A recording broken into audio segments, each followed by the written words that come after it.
Stand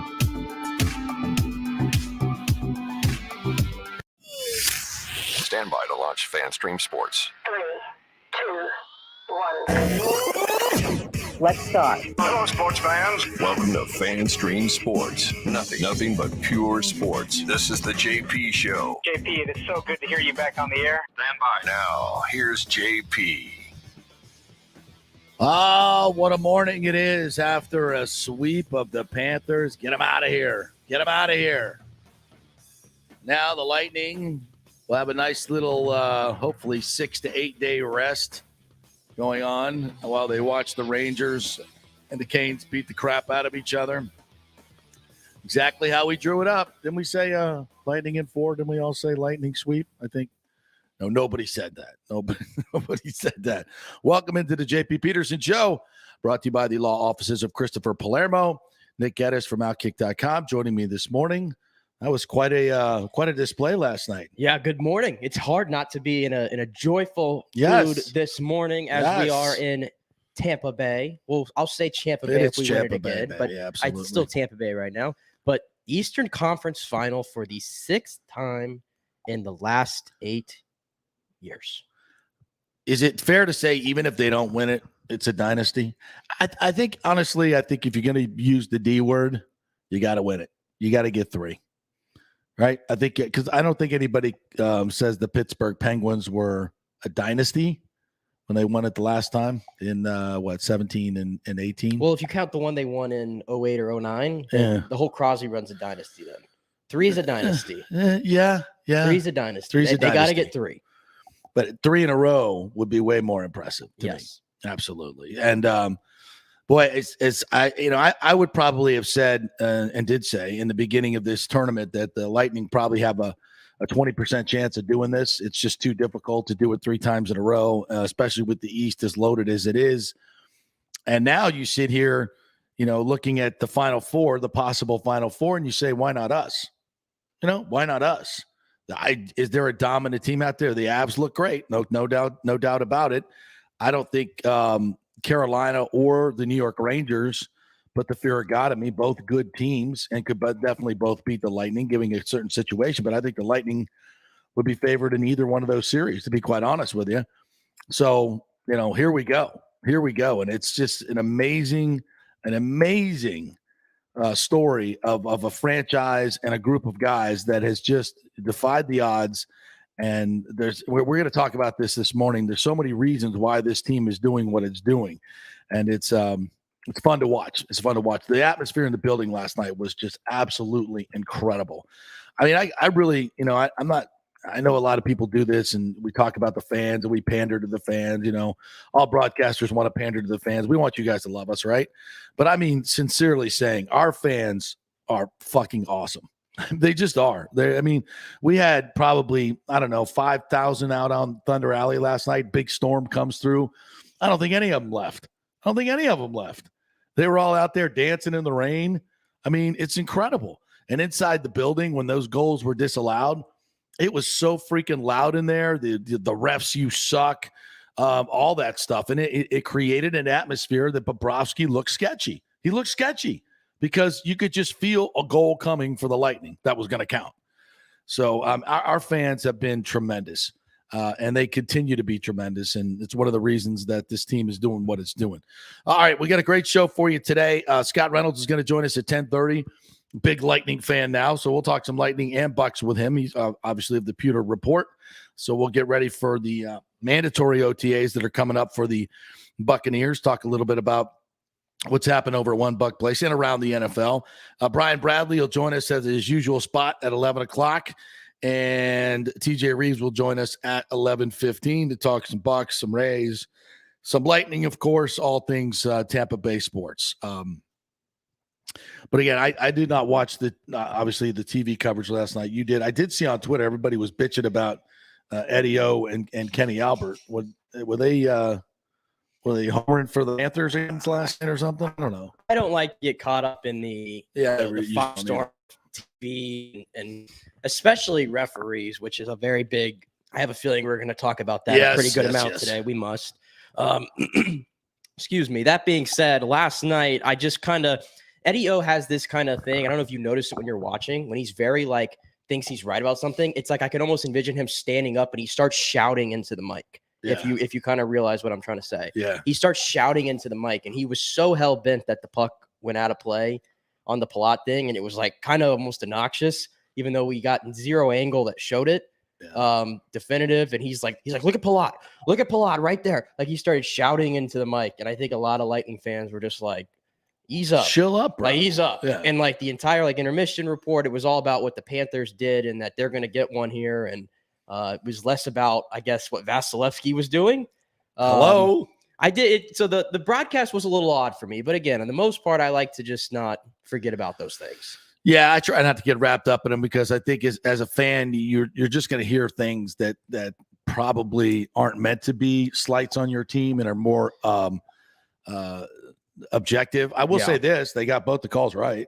They did. 100%. They got both the calls right. Dave Randorf was on with me in intermission report last night at the arena. He said he was sitting right down near that area, and he saw it hit the netting. And he said everybody in our section saw it hit the netting. It was very clear, which begs the question: how the hell do the refs not see it? The first time, how do they not see it? Well, we had this. There's four guys out there. Game one that hit the back netting, and they came back in, they scored, and they had to go review it. I thought it was clear. You could tell by the way the puck bounced back in and hit the ice that puck definitely went out of play. I know you're not supposed to make calls based on what players do, but right. Andrei Palat literally looked at it and looked down, and I could read his language. He said F. Yeah. And literally stopped playing. And then they scored the goal, did not celebrate. He kind of had this look like, ooh. Well, but it also begs the question that you're not supposed to make a call based on a player's reaction either. Yes. There has to be video evidence. Did we ever see the video evidence? Because I'm trying to watch it in arena, and they did not. They showed a few replays, but it's very detailed, so it's hard to see. Well, the referees have more angles than we get to see on TNT. TNT can only give us what they have.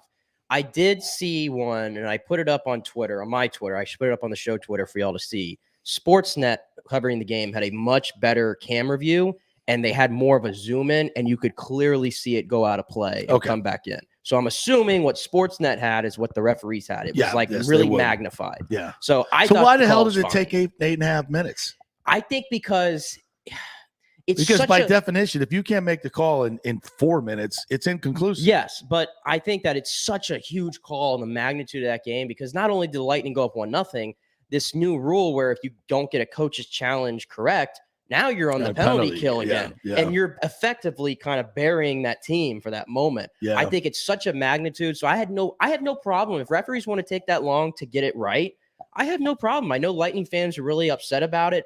The fans in the arena probably saw the worst angles. I'm sure we couldn't see anything. You couldn't see anything. So I understand the reaction in the arena, but I think after everybody, if you look at it objectively, that puck was out of play. Okay.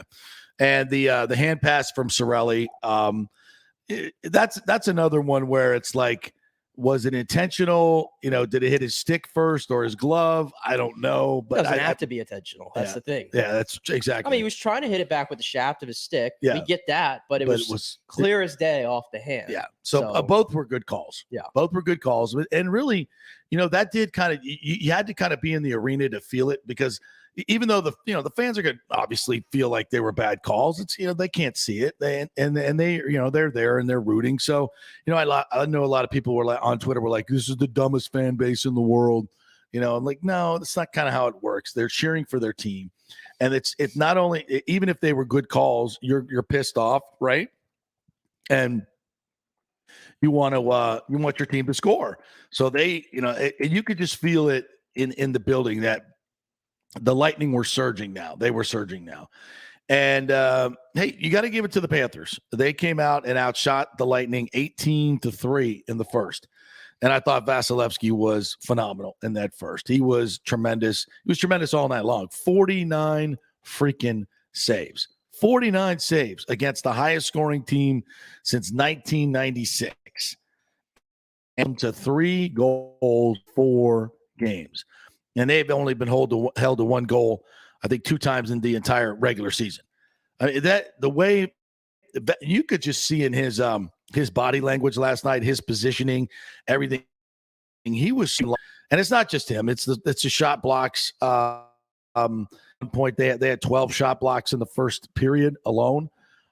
They were selling out as they had for the entire freaking series, and it amazes me how they continue to just take away what you do best in the Belichickian philosophy. And they did a great job once again. I don't remember Barkov doing anything last night whatsoever.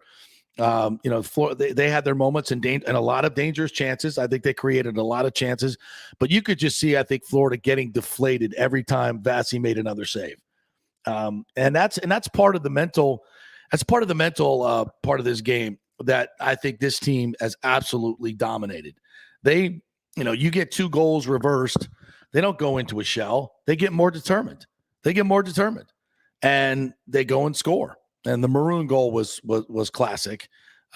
Just hanging around the net, knocking it down and into the back of the net.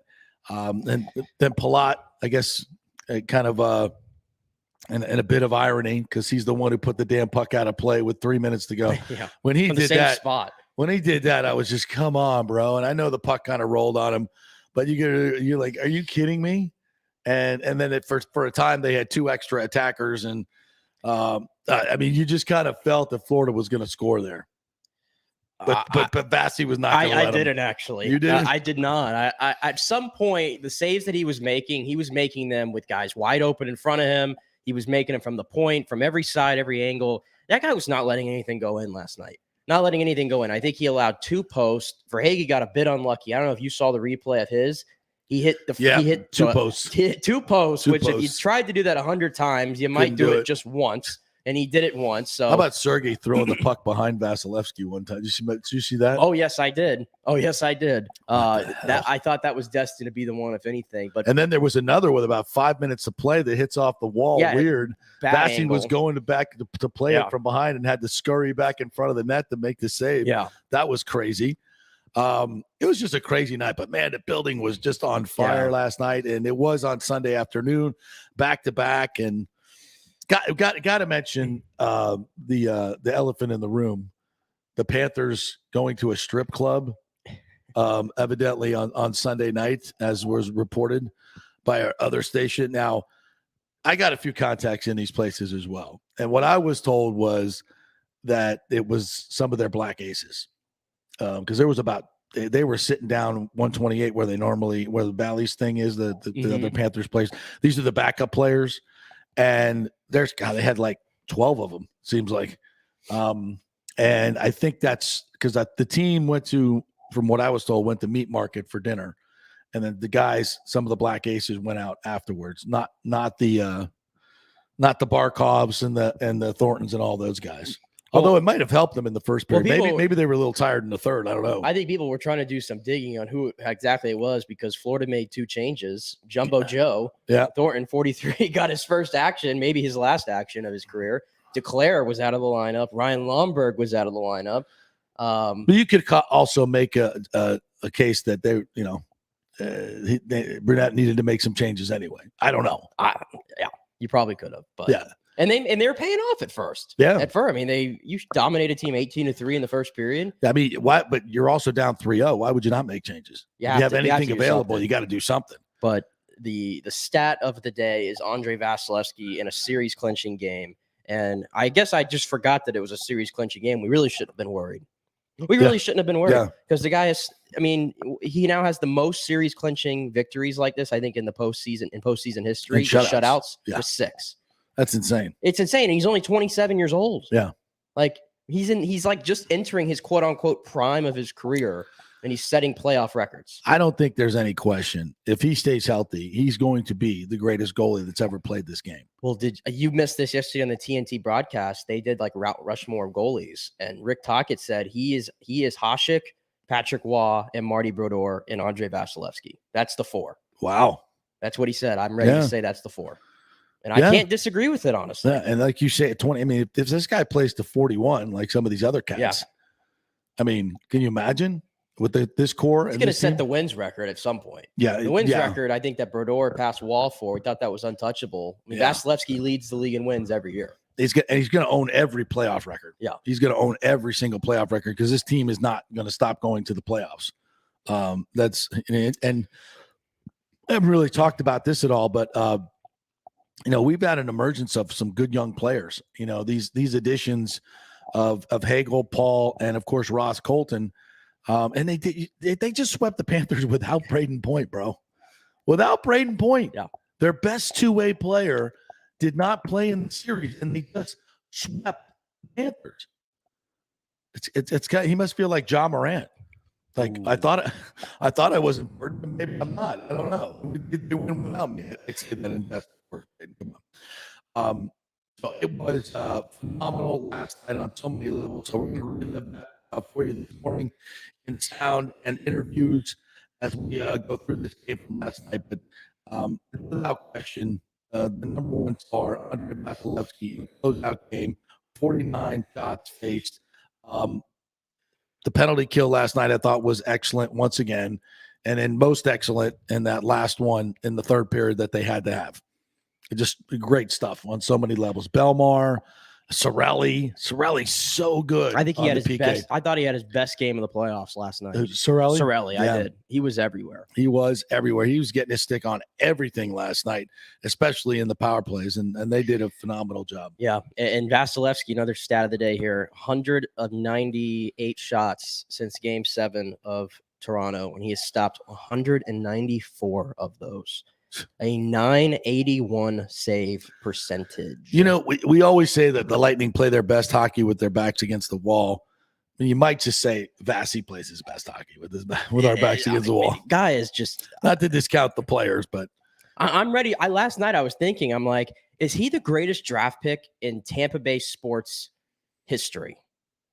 Vasi? Yes. Can you put him in that? I know there's he a was lot. Like 20th. He was 19th, and the Lightning traded the draft rights, I believe, from Kyle Quincy, the defenseman played for Detroit. He was just kind of meh. They traded him for Andrei Vasilevskiy at 19. Yeah, and that was an Yzerman pick. Yes, that was like Yzerman's first year on the job, if I'm not mistaken. Yeah, that's a pretty good pick. Pretty good pick. And I had started thinking, I'm like, I know there's other ones out there. You go with the Bucks. There's a lot. Obviously, Stamkos and Hedman started this thing. Yeah. But Vasilevskiy has to be in that discussion. The 95 Bucks draft of Sapp and Brooks together, if you could say. That probably would top it. Yeah, as a first round. But if they win 3 cups in a row behind Vasilevskiy. Yeah, very, very true. Very, very, very true. And they've now won 10 straight playoff series. That's only been done 3 times. The Islanders won 19 straight from 80 to 84, and the Canadians won 13 from 76 to 80.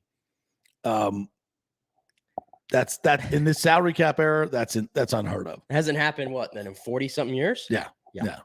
I mean, it's just insane that they're able to do this. All right, let's get to some of the highlights. What do we got? You got the 2 non-goals. What and by the way, not. Some pretty good non-goals here. I mean, the one, I guess, was it Perry got the first one? No, Killorn. Killorn got the was tip the first one, and the second one was the Cooch. The Cooch one, which was pretty freaking awesome as well. These are back-to-back here. Yeah. A pass knocked down, but Paul got it away from Huberdeau at the center ice, and Killorn back for Paul. Network. Lobs it in. Palat after it in the right corner. Palat is checked. Keeps it alive for Killorn, right corner. Alex Killorn in the offensive zone. Drops it for Sergachev at the right point. Shoot it. Sergachev fires. Is it in? Score! Nobody saw the puck go in except Victor Hedman. Florida is challenged for a missed stoppage. The puck hit the mesh. It's under review. All right, so the puck hit the mesh earlier in the sequence. This is why we had a goal disallowed. What mesh? I mean, we're watching the same replay. It's not really that mesh conclusive for us. After review, the puck does leave the playing surface. We have no goal. Yeah. Okay. Right of Bobrovsky. And then this one for Kucherov. Score! Kucherov!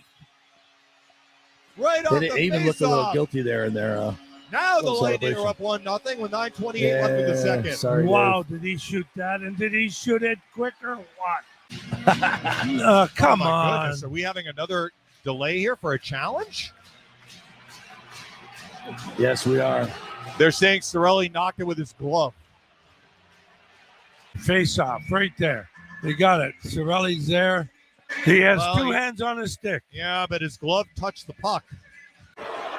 After review, the puck was glove hand pass to the player. Therefore, we have a missed stoppage, no goal. We missed the goal again. I think these are two. Hey, listen, in a 0-0 game to have 2 goals disallowed. First of all, I don't think I've ever seen that. I don't think I've seen 2 disallowed goals in that period of time. Same period in a 0-0 game, like the elimination game, blah, blah, blah, blah, blah. Never seen it. And to come back from that mentally is, again, that's another credit to how mentally tough this team is. They just seem to get more determined. Yeah. A third star of the night for me, could have been first star if the Panthers won. Third star of the night had to have been the guy that was holding the iPad for the refs. Did you see that poor guy? No. I mean, he's holding it there with 2 hands for like 10 minutes combined last night, having to just hold it. Do you know how hard it is to hold that? It was like one of those giant iPads, and he's having to just like hold it like right here in front of these refs for like 8 minutes. And then 3 minutes after, I mean, his forearms had to have been burning. Been burning. So third star of the night right there. And then we go to the first goal and the winning goal of the night. Patty Maroon in the right place at the right time. How many times have we seen people tweet out in the last couple of weeks? We got to be done with Patty Maroon. We got to be. He's too slow. He's just mucking everything up. Blah blah. The dude's always in the right place at the right time, though. And here it is. He'll bounce it in. Over 6 minutes played in the third. 0-0 the score. Vasilevskiy into the near corner, and Joe Thornton. Can he clear? Bogosian to keep right point. Shoots. Save made. It dropped down. It's in. Score! Maroon tipped it. I'm not sure if that bounced in off him or Hagel put it in. What a weird sequence that was. It was just a quick shot at bounce, and Maroon got it. Yeah, it's Maroon's It was already in. He got his stick on it to tap it down, and then it bounced off Bobrovsky and in. Pat Maroon has made it 1-0 with 13:44 left. What are they going to challenge this one too now? Well, I guess they could say a high stick, but I don't think it was a high stick. It counts. That one, as soon as I was watching it with Bradley upstairs, and as soon as we were like, okay, high stick, then we saw the replay and said it's definitely not a high stick, but then could they charge goaltender interference? Because he does kind of hit him on the head as he knocks it down. But that would have been a weak-ass call. There's no way they would have. I don't know what would have happened in Emily if that one would have gotten turned over. Well, I mean, goalie interference? No way. If they didn't call goalie interference on the Cirelli goal in game 1? Well, what about earlier in the game when Cirelli gets pushed into Bobrovsky and they call him for charge? Again, that was the one where I actually did tweet about the broadcast because they were just like, Cirelli doesn't do anything to try to stop himself. Well, I mean, he's got to learn how to stop himself there. And I'm like, he's trying to score a goal. The puck is on his stick. Yeah. And he's cutting in front of the goalie. And he got a little nudge from behind, which is a natural thing. But of course, this is today's hockey.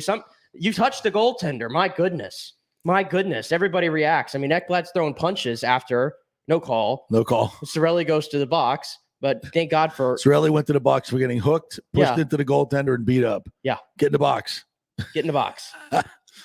Look, we're not sitting here saying that the NHL wants Florida to no, they do it to every team. Yeah, it's evenly bad. Yeah, it's evenly bad. Do I think sometimes that human nature takes over for the refs and maybe they want extend a series? I don't know. Who the hell knows? But some of those calls were pretty freaking. I mean, they gave the Lightning a good gift at the end there. Gave them a power play with like 5 minutes left. Which one was that? The cross check on Uyghur, where Burnett, I thought was going to lose his mind, and Uyghur too. Kind of gave the Lightning a gift there too, because I didn't think it was that awful, to be honest. No, and that really those penalties. I think the Lightning got 2 power plays in the third, and although they didn't score on them, they those were especially after they got the lead. I think they got a power play. Those are you're keeping the other team from scoring. You're keeping the Florida on their heels, so it plays a big role in that. All right, let's hear from Coop or the captain, whatever you want to go. The last goal. You got to play the last one because this was the whole sequence here. Yeah, the Palat gets called for delay of game, rightfully so, and then ironically he gets the finishing goal. Drops it for Forsling, right point. Left circle, Giroux. Center point, Forsling. Shoot. Save made. Rebound loose to the side of the net. It stays out. It's bouncing around. Cirelli grabs. The penalty is up. Cirelli shoots it toward the open net. It goes wide of the net. It comes right in front. Pull on. Score! Pull on! Empty netter! Vasilevskiy is incredible. The Lightning lead 2-0 with 22.1 seconds left.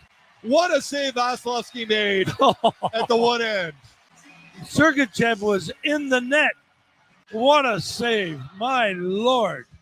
What was I Sergey bet doing? you Palat is just thanking his buddies. Time ticks down. Yeah, I was going to make that point today. Sergachev, that picture right there we should frame. Yeah. Of what it takes to win a Stanley Cup. Yeah.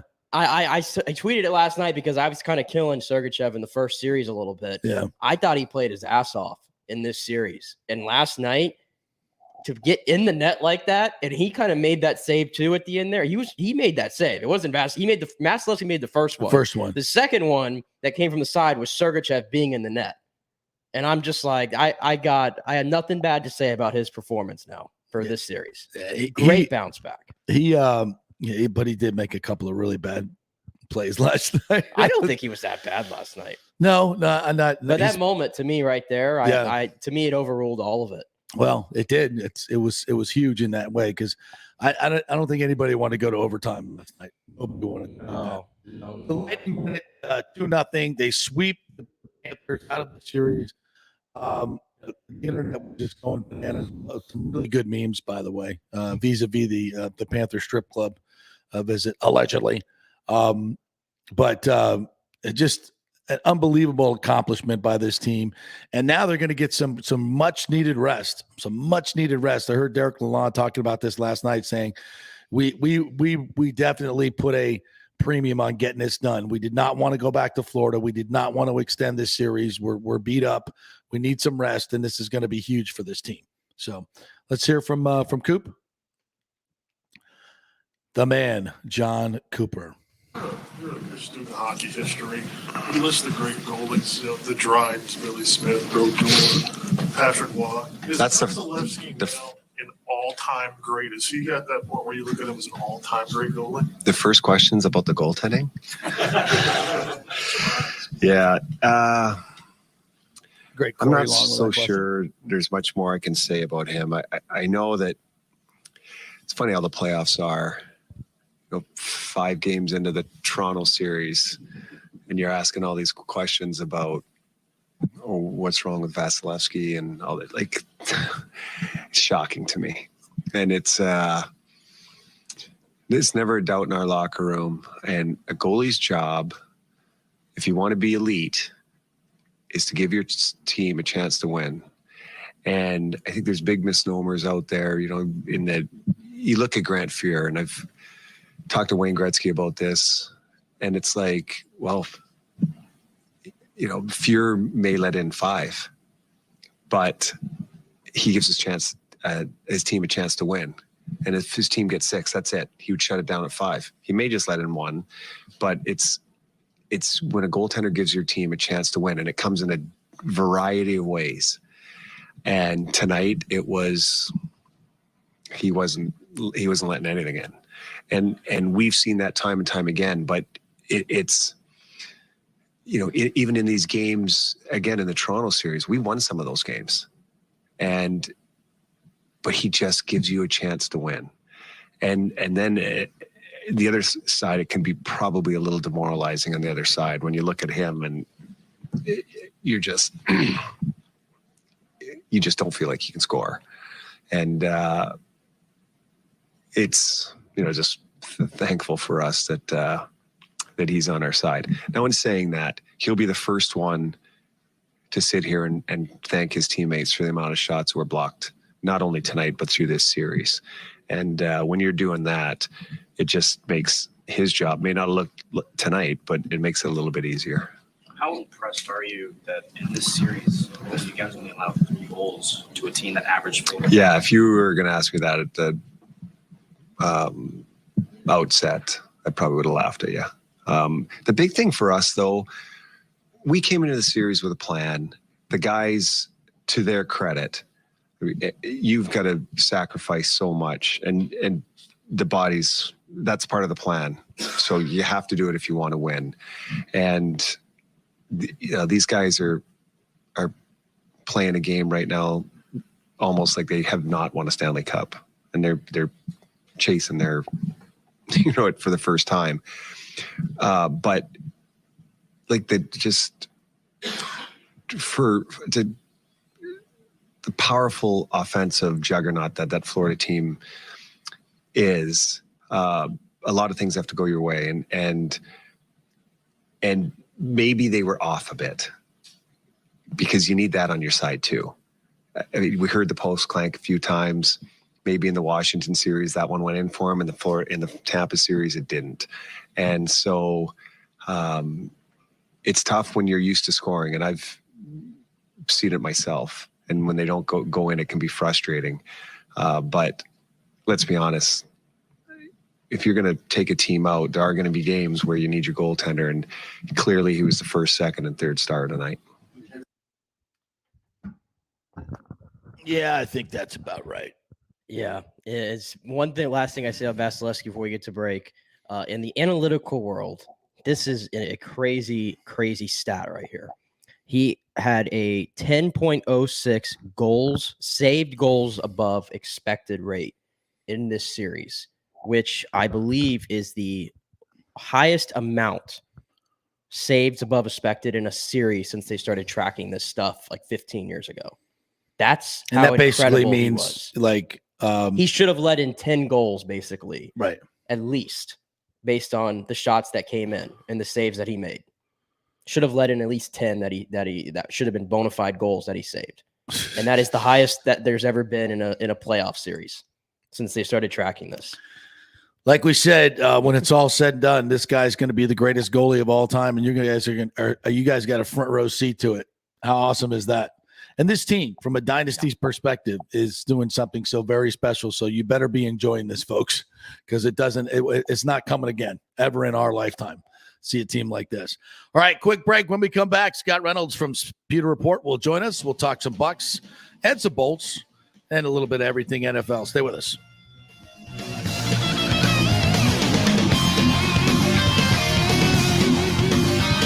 The world economy is in chaos, and mortgage rates are going to go higher in the next few months. Meanwhile, home values are up 24% in some neighborhoods of Tampa Bay. Do not miss this opportunity to refinance your home. Get some much-needed cash to handle skyrocketing inflation and fill up your car. Contact Scott Fitzgerald at American Mortgage Services. Even if you've recently refinanced, Scott can make the deal work because he charges no lender fees like the big boys do. He will also shop your loan around to dozens of lenders and get the best rates and terms. Let them compete for your business. The big banks charge huge lending fees. Customer service is simply a phone number with endless wait times. Scott is local and will personally take your call. Here's his cell phone number. Tell JP said you could call 813-294-7595. Scott's done over 3,000 loans, including many coaches and athletes. He will answer your calls and concerns and give you workable strategies to be smart with your money. Reduce your payments. It's not just what you make, it's what you keep. 813-294-7595 or email him at scott@amstampa.com. The health professionals at Bay Area Modern Medical Center want you to know it's time to commit to a new healthy lifestyle. It's literally a matter of life and death. 42% of Americans are considered obese, and being obese made you 3 times more likely to be hospitalized by COVID. So getting in shape is not just about looking better, it's about living much longer. At Bay Area Modern Medical Center, they take a very different approach to primary care. It's personalized, preventative medicine. Christopher Lugo and his experienced staff are proactive in looking at your issues before they become a problem, encouraging a healthy lifestyle with proper diet, supplements, and exercise to optimize your active lifestyle. Building up your immune system, not destroying it with poor nutrition and bad habits. So call for an appointment, maybe change your primary care, and get on a journey back to full health and a happy life. Call 844-977-3477 or to BAMMC.com. WJP set for priority scheduling. 844-977-3477 PAMMC.com. Have you purchased a home in the last 10 years and the stucco is starting to come loose from the upstairs portion? Well, that can cause some serious damage that you can't see until it's too late. Is it becoming an eyesore? Have you contacted the builder and just can't get any relief? That's very common here in Florida. So call the law offices of Christopher Palermo. They can help you.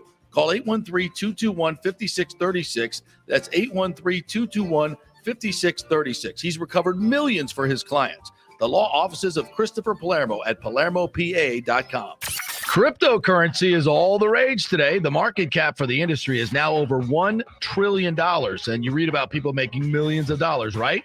You want to get in, but have no idea what to do? Or maybe you dabbled a bit and you want to unlock the real money-making opportunities and don't know how to do it. There are over 10,000 tokens and thousands of decentralized finance exchanges to navigate. So what do? You go to DeFiLava.com. The folks at DeFiLava.com are in Tampa Bay, and they work with you directly to set up custom accounts, answer all your questions, and provide market analysis. Decentralized finance and cryptocurrencies are here to stay and will change the financial markets as we know them. Get in the game. Get with the experts at DeFiLava.com and tell them JP sent you and get their free 2022 crypto market forecast today at DeFiLava.com. Don't get left behind, folks. Make some money at DeFiLava.com. Italiano Insurance has been serving and working in our community for over 60 years, and it's not just about insuring all the pieces of your life. Italiano is as much a part of Tampa Bay as the Cuban sandwich, Gasparilla, and our Bucks, Lightning, and Rays. They're also active supporters of great charities like the Humane Society, Metropolitan Ministries, and local pediatric cancer centers. Hey, we all need insurance, so do business with a local company with a commitment to our community. Don't call some 1-800 number. Call Italiano and be greeted by one of your neighbors. That's 813-877-7799 or ItalianoInsurance.com. Named the Small Business of the Year by the Tampa Chamber. 813-877-7799. Let's go. Right now, back to the show with JP on FanStream Sports. All right, welcome back to the JP Peterson Show. Thanks for joining us. We're brought to you by the law offices of Christopher Palermo. Now it's time to bring in one of the biggest Lightning fans in Tampa Bay, Scott Reynolds. I don't know what you're talking about. Editor of the Pewter Report. Why would you say that? Just because I'm wearing a Victor Hedman jersey? Is that why? Because defense wins championships? Oh, yeah. Okay. I got it. Right. Goalies win championships. That's a fact. Oh, my gosh. That guy was pretty good last night, that Vasilevskiy character, huh? Yeah, they might want to keep him around. He has a promising future in hockey. Yeah. Nick just said greatest sports draft pick in Tampa Bay history, Andrei Vasilevskiy. Well, if he becomes the greatest goalie in the NHL, which he might just, he's going to own every playoff record there is. Right. He's going to own probably the wins record. Mm-hmm. So it might be when it's all said and done. That is not number one bullshit. That is a fact. you nailed it. Yeah, I kind of countered with the twofer of the 95 draft. That's up there, man. You get twofer.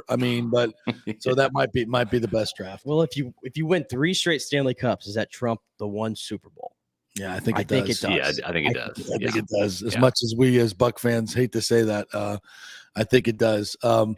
There's a fun game to watch last night in arena. Those fans were just unbelievable. Even our fans outside got rained on, and nobody left. They all stayed there.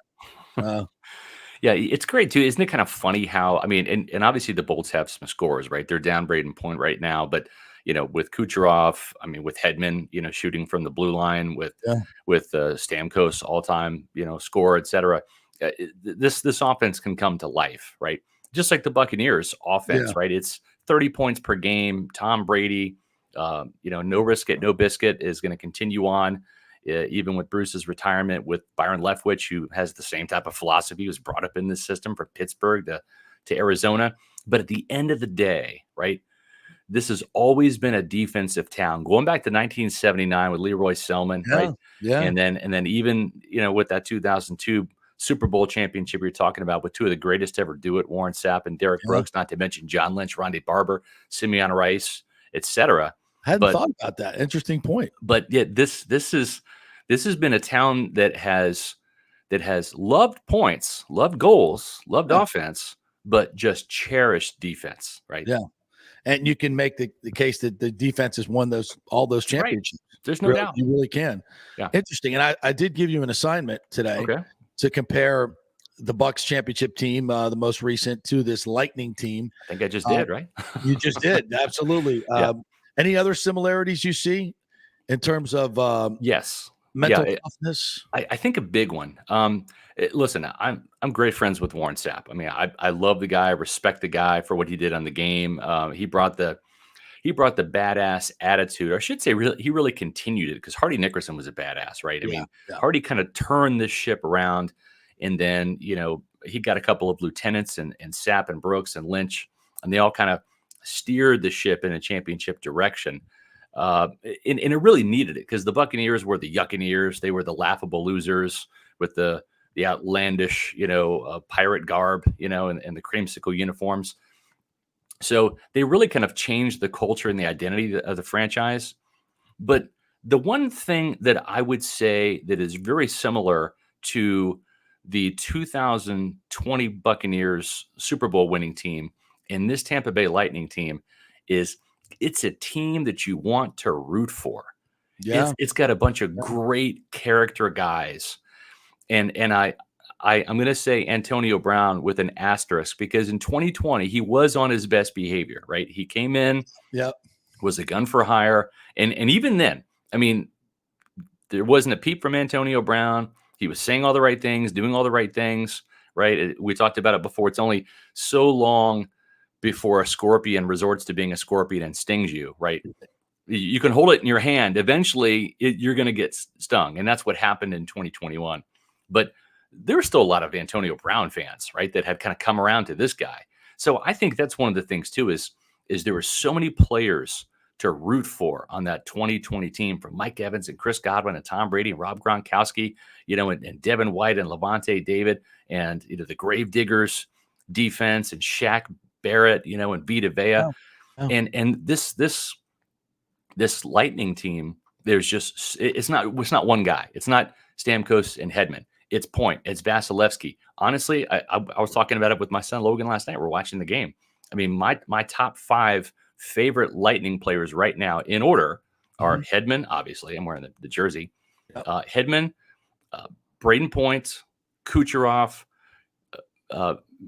probably Vasilevskiy, and then McDonough, right? And McDonough is one of those guys that he's just a dirty, grimy defenseman. All it is block shots and save the day. But there's so many guys to root for. Nick Paul, right? He's emerged this series. Hagel has kind of taken on that Yanni Gord energy stick speedster down the ice. I don't like him in the breakaways, right? I want somebody else doing that can score a goal. But there are just so many likable guys on this Lightning team, and it's the same way with the Buccaneers. It's not just a one-man band.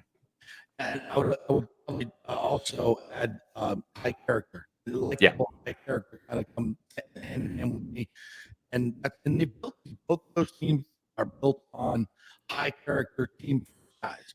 Yeah. Very few, like, you don't have any divas on any of the team. You might have a Kucherov out there, but he's so mild-mannered. I don't even think you can call him a diva. People will say he can't be at times, whatever. I think that was more of his younger days. He's matured into a hell of a hockey player now. Yeah. And even him last night, you probably couldn't see it because, they shoot it so tight on screen. But even that guy was back checking like a mofo last night. When he was down in the other end, he was hauling ass back every single time. And I'm like, is that 86 skating back? He was. Like that? I was like, he was. And you know what? Again, we're comparing the 2020 Buccaneers, that Super Bowl team, to this back-to-back championship Lightning team. Yeah. And I think another important distinction, and this goes back to what Bruce Arians said at the beginning of the 2020 season, right? COVID hit. We're locked out of the locker room. It was, holy crap, mask mandates and everything. But he said, and he was right, guys, if we're going to play across the street at Raymond James Stadium in the Super Bowl, we got to beat the virus. And it took the team commitment of all in. Nobody's going out. You single guys, you're not going out to bars. You're just not. Yeah. You're going to commit to this. And obviously the married guys, you got to tell your wives, like, hey, we're not having house parties. You can't really go out and socialize with your girlfriends and stuff and then come back and get me sick, right? and because then I got to go to the facility the next day, and so I think that level of commitment was there, and now you're seeing. I mean, what did Stamkos? Did he have 4 block shots the other night? He went down the tunnel twice because he took a shot to the shin, took a shot to I think the arm or the hand or something. The commitment that this Lightning team has, they're all in. Everybody. It's like forwards are playing defense, right? I mean, Cirelli has always been, I think, in my mind, a defensive forward. I think Killorn has always been a kind of a defensive-minded forward. That's why they're out there on the penalty kills, right? But man, it's like when you see Stamkos, a guy that honestly a couple years ago, in the playoffs, and he would tell you, it was just before the championships, he vanished, right? He was finesse and he vanished. Now he is one of the toughest dudes as he's gotten older. You would think that he's making some calculated business decisions, JP, with his body, but he's like, hell no, I'm going to go in there and slam dudes into the boards and I'm going to block shots. And when you got that from your aging captain, your point scorer, I mean, that level of commitment is just next level. And another great comparison to the championship team. And we've noticed through the years, the championship teams do have this consistent fiber of high character, commitment, team first, all those things. And that's what you see with 2 very similar teams in that vein. And you could probably underline this to the fans out there. You've been around here as long as I have. This is, I mean, the most special time in Tampa Bay sports, and it's not over. It's not over. We're in the middle of it, man. You need to wake up. You need to wake up every day and bathe in this shit. This is incredible. It's unbelievable. And you're right. And I think that is yet another comparison is the continuity, right? That is built. The leadership at the top, right? The coaches is one thing, the players is another, but the general manager, the front office, the salary cap management, the job that Mike Greenberg and Jason Light have done, and Jackie Davison now too, have done in getting some of these players, and part of it's the Tom Brady effect, I get it, but getting some of these players to play for not less money, not break the bank contract. Shaq Barrett could have gotten more. He could have. Yep. And he said, I'm going to get mine, but I'm not going to get as much as I could. And Mike Evans could be bitching right now like everybody else. Forcing a trade. He's not doing that. Exactly. And so I think that comes from picking the right players first, right? Yep. It's getting a guy like Shaq Barrett who, listen, that's one of the best free agent signings of all time, not just by Jason Light, not just by the Buccaneers. That's in the NFL. To pluck a guy who was a situational, rotational pass rusher that had 12.5 sacks in 4 years in Denver and sitting behind Von Miller and Bradley Chubb, and to get him for $4 million, and then he leads the league in sacks 19.5, right? And has been a 2-time Pro Bowler now in 3 seasons. That's incredible. And I think for Jason Light and his front office to identify free agents like that, right? To make the trades for the Jason Pierre-Pauls, the Shaq Masons, the Rob Gronkowskis. Well, that's kind of an easy one, right? You want to play with Brady again. But those types of moves to draft the right players, to draft a Chris Godwin, to draft a Mike Evans, these stand-up guys, the Tristan Wirfs, it speaks to the level of longevity that this franchise has and is going to have. And listen, there's going to be a drop off when Tom Brady leaves. That's expected. Yeah. But man, the cupboard ain't bare. Last time I checked, if you remove Brady and Ali Marpet from the scene, what they have 5 or 6 Pro Bowlers still on this roster? Yeah, it's amazing, and we can't necessarily say that Vasilevsky's in the level of Tom Brady yet, but when his career's over, I think he will. He's heading that direction. Yeah. You look back historically and say, "Wow, Brady was playing in Tampa at that time. Vasilevsky was playing in that time, and in 2 championship teams, and then." Hopefully the Rays will be able to, put it together as well. They got a shot as well. This team right now is struggling a little bit offensively. They need to make some changes there, but who knows? Is this baseball you're talking about? Yeah. I don't know what baseball is. I'm not familiar with that team across the way. Okay. Maybe soon coming to a Tampa residence near you. Maybe I might hear more about this team that you're talking about. So I saw you wrote a piece on Gronkowski about his contract demands being too much for the Bucs. We talked about this a few weeks ago, and it came from something that he said where to a friend, basically saying, he's going to have to get paid to come back and play. And so I've been wondering about this. You got some intel on this? It was really more of a shot at Pro Football Talk, to be honest, because Mike Florio loves to speculate about the Buccaneers, and he's always wrong, right? Yeah, always. 100%. Yeah, and so this was more of just like a shot at that, because he speculated, well, Gronk's really underpaid, and I mean, Gronk at one point in time in 2016, I think, in New England became the highest paid tight end. And then since then he's been lapped, and he hasn't really cared, right? He could have easily, upon getting traded to Tampa, right? His last year of his contract was $10 million. That's why the Patriots couldn't afford to keep him because of salary cap. He could have easily said, yeah, that's fine. Trade me to Tampa. And then, hey, I'm not playing though until I get more money. So you got to jack me up to 12 or 13 million for me to play. He didn't do that. He played that year, 10 million. Then he re-signed for 8.5. So there's no evidence to support the theory that Mike Florio is throwing out there that Rob Gronkowski would want to play for more money. And you know what? If he does, if he's like, hey, listen, I had a better year. I only played in 12 games. I missed 5, but I had a better year statistically than I did when I played all 16 in my first year in Tampa. So I do want to bump. Get me back to 10. You know what the Buccaneers would say? Sure, no problem. They've got the cap room to do it. But I don't think this is anything more than Gronk simply wants to enjoy his offseason. And he'll do football when it's time for football. Right now, Gronk's world is not time for football. And the Bucs know that. And there's no worries. He's played with this Tom Brady character before, right? He knows this offense. He's thrived in it now. There's no concern at One Buccaneer Place, the Advent Health Training Center, about Rob Gronkowski, and certainly not from a monetary standpoint. And what makes you sure of that is the fact that if he doesn't play, it leaves a huge hole in the Bucs' offensive game plan, a huge hole. And right. Tom Brady's not going to allow that to happen. No. I mean, don't you think you're exactly right, JP? Don't you think like Brady knows, Todd Bowles knows, Jason Light, they know he's coming back, because if they didn't know, Brady would be demanding a big move. It's like I love Cam Brate as the number 2 tight end, but Jason, I need a Gronk caliber tight end, and that move would have been made by now. They would have done something to have facilitated that. If that was the case, they would have traded up to get Trey McBride, and they didn't. Yeah, I agree. And if they had somebody that was of his caliber, and I think maybe that there would be a chance to maybe then come back. But the fact that it would leave such a huge hole, there's no way he would do Brady like that. Exactly. No way. Yeah. I mean, come on. Yeah. I'm not concerned about that.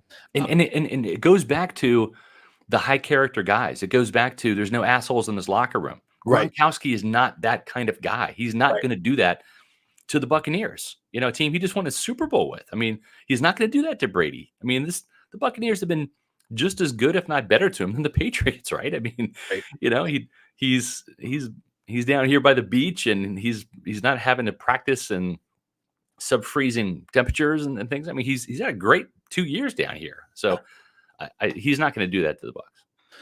And don't forget, he had a few games late in that season where he carried the team. Yes. I mean, he's that important a piece in this offense. So he doesn't come back, I think it'll be huge. I'm more worried about him getting injured and not playing than deciding not to play. Yeah, exactly. And it makes too much sense for him to go out with Brady, right? I mean, when Brady calls it a day and hangs it up, so will Gronk. And that's the way it should be. That's the storybook ending. And hopefully they're hoisting another Super Bowl title. That would make it even better. But yeah, I think Gronk is going to go out with Tom Brady, and as it should be that way. Do you see any other major additions as we move closer? Mm-hmm. I mean, typically there will be a veteran or two added here, but do you see a big name like an Odell Beckham or I think with lineman? What do you see? I think with Beckham, it's going to be, when is that knee going to be ready? And they're already a little concerned about Chris Godwin being ready for the start of the season. Yeah, I think if Godwin was on track to start at the beginning of the season, we would have more winks and nods about that. We would have more, hey, we're really happy with this progress and everything's looking great, and they would be more timetable reports to the media. Mm-hmm. But there hasn't been that. Instead, we've gotten taking it day by day. There was no timetable, and I think Bowles was asked last week, would it be a milestone? Has he accomplished any milestones behind the scenes in his rehab? And Bowles flatly said, the only milestone that we really care about is him getting on the field, and that hadn't happened yet. So I think that this team will sign a wide receiver of Tom's choosing. My guess is it very well could be Julio Jones. It just depends on the price tag. If Julio Jones is under the illusion that he is a number 2 wide receiver in this league, which Tennessee thought he was, and he thought he was, and it last year showed he was not because he couldn't stay healthy, then he will sign with Green Bay, and he'll have some real problems with that hamstring with the cold weather. Or he'll sign in Dallas, right, for more money to be, quote unquote, that guy. The problem is he's not that guy. He is a number 3, number 4 wide receiver that should have limited snaps, that should have limited targets. But he's better than Tyler Johnson, Scotty Miller, Jalen Darden. He's better than those guys. And he's not at this stage, because you can't count on him, he's not as valuable as Russell Gage. Oh. So in my opinion, come play with your guy, Russell Gage, in Tampa. Play with Tom Brady rather than against him, because you're going to be playing against him if you go to Dallas, if you go to Green Bay, right? And we know how that has worked out for you in the past, right? In Atlanta, in the Super Bowl against Tom Brady, it didn't end well. So come get your ring, solidify your career. You've already made the Pro Bowls playing for the Falcons, win a Super Bowl, and play alongside a great bunch of guys that will share the football with you, and Mike Evans and Chris Godwin. And I think too, for the Buccaneers, what you get, and hopefully it's for $2 or $3 million a year, like the Antonio Brown deal, because they really can't afford to pay much more given the injury history. I mean, this guy's missed 13 games over the last 2 seasons due to hamstrings. Yeah. So, but the thing is, JP, is if you get Julio Jones here and you use him in little spot situations, especially at the start of the season, he's 6'3", 220. He's going to be a better slot guy than Tyler Johnson will, not just as a receiver getting open, but also doing some run blocking and things like that, because that's where they're going to miss Chris Godwin the most, is not just catching the passes. They got guys to catch passes. It's to turn some of those runs from Leonard Fournette that were maybe 3 or 4 yards at the line of scrimmage to 7 yards, and now you're at 2nd and 3 rather than 2nd and 6. You know, that's where Chris Godwin helps out. Those chip blocks, those crackbacks, etc. Yeah, and I would push back on 6'3", 220, or 245, 235. He's a big man. He is, yeah. He's actually probably one of the best tight ends in this game right now. Yeah. He's a big man, and he's a lot more than he used to be. Yeah, I can see Julio Jones cracking back and legal crackback, of course. Of course. He's a big man, and he would definitely fill that role. And he's also, having covered him in Atlanta, he is the ultimate teammate. He's the ultimate teammate. He's not a diva receiver whatsoever. Right. He's not one of he would fit in with our guys absolutely perfectly. Yeah. And he's a big personality. Well, I should say big personality, but a great presence. Everybody loves him. Everybody loves that dude. I think he would fit in great here. I really do. It just, he has to come to the realization. Oh yeah. And it's like, and he probably has. Yeah. Every football player has an ego, and an ego, it doesn't necessarily mean a bad thing. You want a guy to be confident and think he's the man and have that alpha personality. But he just has to come to the realization that he's not the buck killer anymore. He's not the 7-time Pro Bowl or whatever he is. He is a shell of his former self.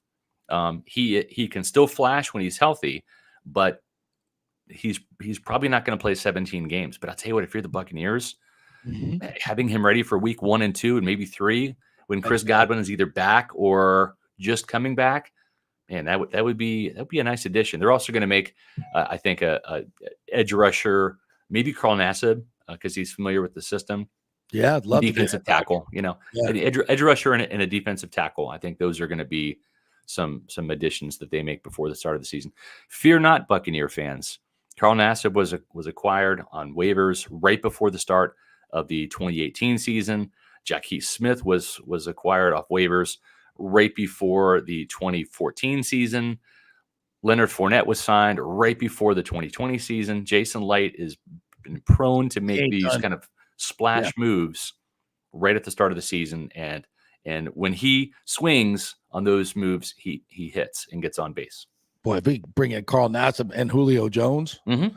those would be some really good pickups, some depth and players that can definitely shine in certain areas. Yeah. All right, Scotty, great stuff as always, man. Thank you so much for being so generous with your Appreciate time. it. Yeah. Tell everybody what's going on at Pewter Report in this quote off season that there never is. Yeah, we've got Pewter Report TV, which is our live podcast on YouTube, on our YouTube channel, Pewter Report TV.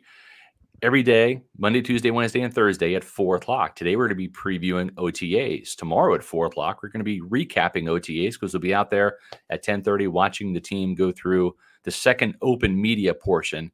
So make sure that you subscribe to our Pewter Report TV channel. And we're going to have Will Golston on as our special guest, Bucs defensive lineman, on Thursday at 4 o'clock. You can also read all of our content at pewterreport.com and make sure you follow us on Twitter, Facebook, and Instagram at Pewter Report. Awesome stuff, Scotty. Thanks, buddy. Thanks, go JP. Bucs. Go Bolts. You Appreciate it, man. All right, we'll take a quick break. When we come back, Brian Bradley will join us for his daily 11 o'clock stop here. I know he'll be in great form, as he always is, after a sweep of the stinking Panthers. Stay with us.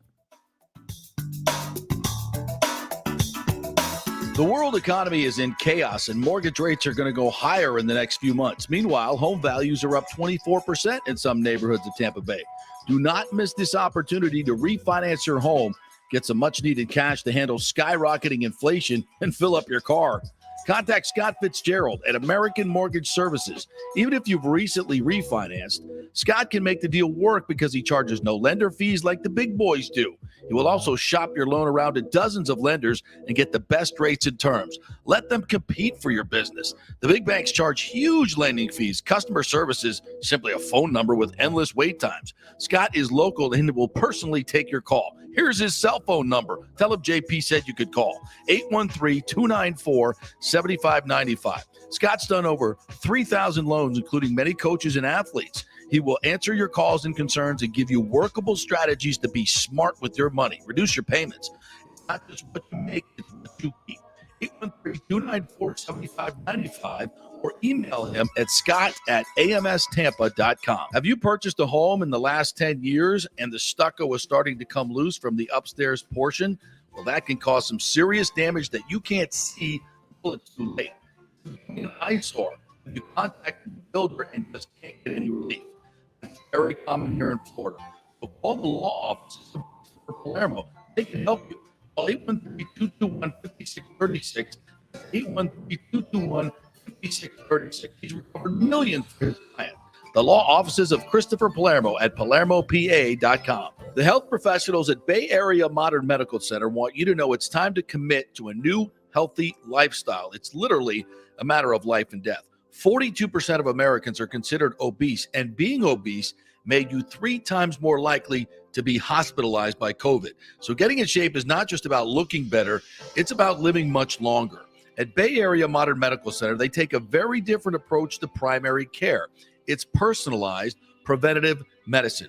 Christopher Lugo and his experienced staff are proactive in looking at your issues before they become a problem, encouraging a healthy lifestyle with proper diet, supplements, and exercise to optimize your active lifestyle, building up your immune system, not destroying it with poor nutrition and bad habits. So call for an appointment, maybe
making opportunities and don't know how to do it.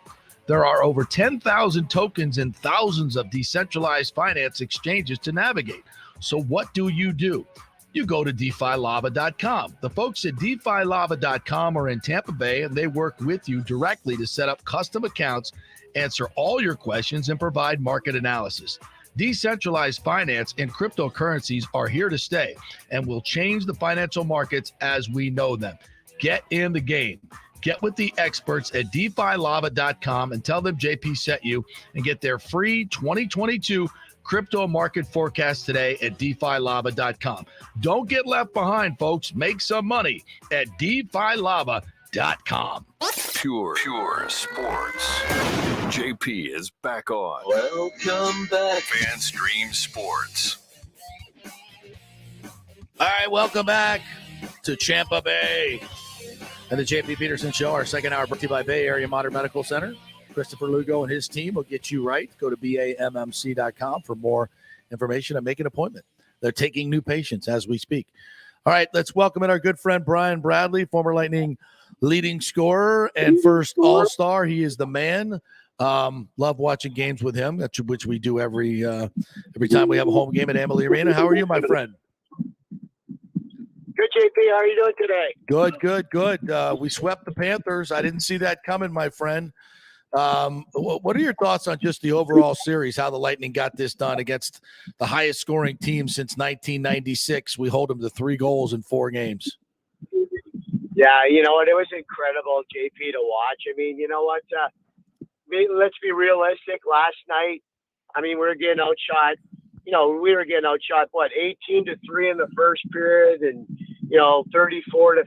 It was like Vasilevskiy was unbelievable. I mean, probably maybe going to go down as the best goalie ever to play in the NHL. Yeah. When he has to close out a game, he's had 6 shutouts in game, games to go through. I mean, that set a record last night. I mean, it was amazing to watch him play in net. And you just knew after the first period, second, that he was just on his game last night. We didn't have our best game, but the guys were gritty. They came out, they blocked shots, they did what it takes to win. And, you got a team here that's got there's a destiny team. I mean, this team has got a chance to win 3 Stanley Cups. I mean, you're talking about 3 or 4 guys that are probably going to go in the Hall of Fame: Hedman, Stamkos, Kucherov, Vasilevskiy, maybe Point. Yeah. I mean, the numbers they're putting up are ridiculous, JP. And you know what? These guys are that good, and they've learned how to win. And you know what? It's so much fun to watch. It's just unbelievable how good they're playing right now. And it all started in probably Toronto gave them everything they could. Yeah. And Toronto maybe could have been, beat us out in 6, but they didn't. The guys found a way again. And I can't say enough, defensively with Hedman and Sergachev, Ryan McDonough.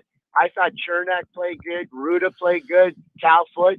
Yep. And then we always talk about, Kucherov and Stamkos, but Cirelli was amazing. Cirelli was great. Bruin with a big goal, Corey Perry. I mean, you can't say enough about Hagel and Nick Paul and Ross Colton. Those guys were amazing. And you know what? John Cooper was awesome coaching. He was really brilliant making line combination changes on the fly. Yep. So you got to give the coaching staff a lot of credit. People underestimate how hard it is to do that in the playoff game. And you know what? John did a terrific job. I thought John coached the Panther coach bad. Yes. I mean, John just has a way of his coaching. And you know what? It showed. He's a veteran coach. He's learned a lot. He's won in every league.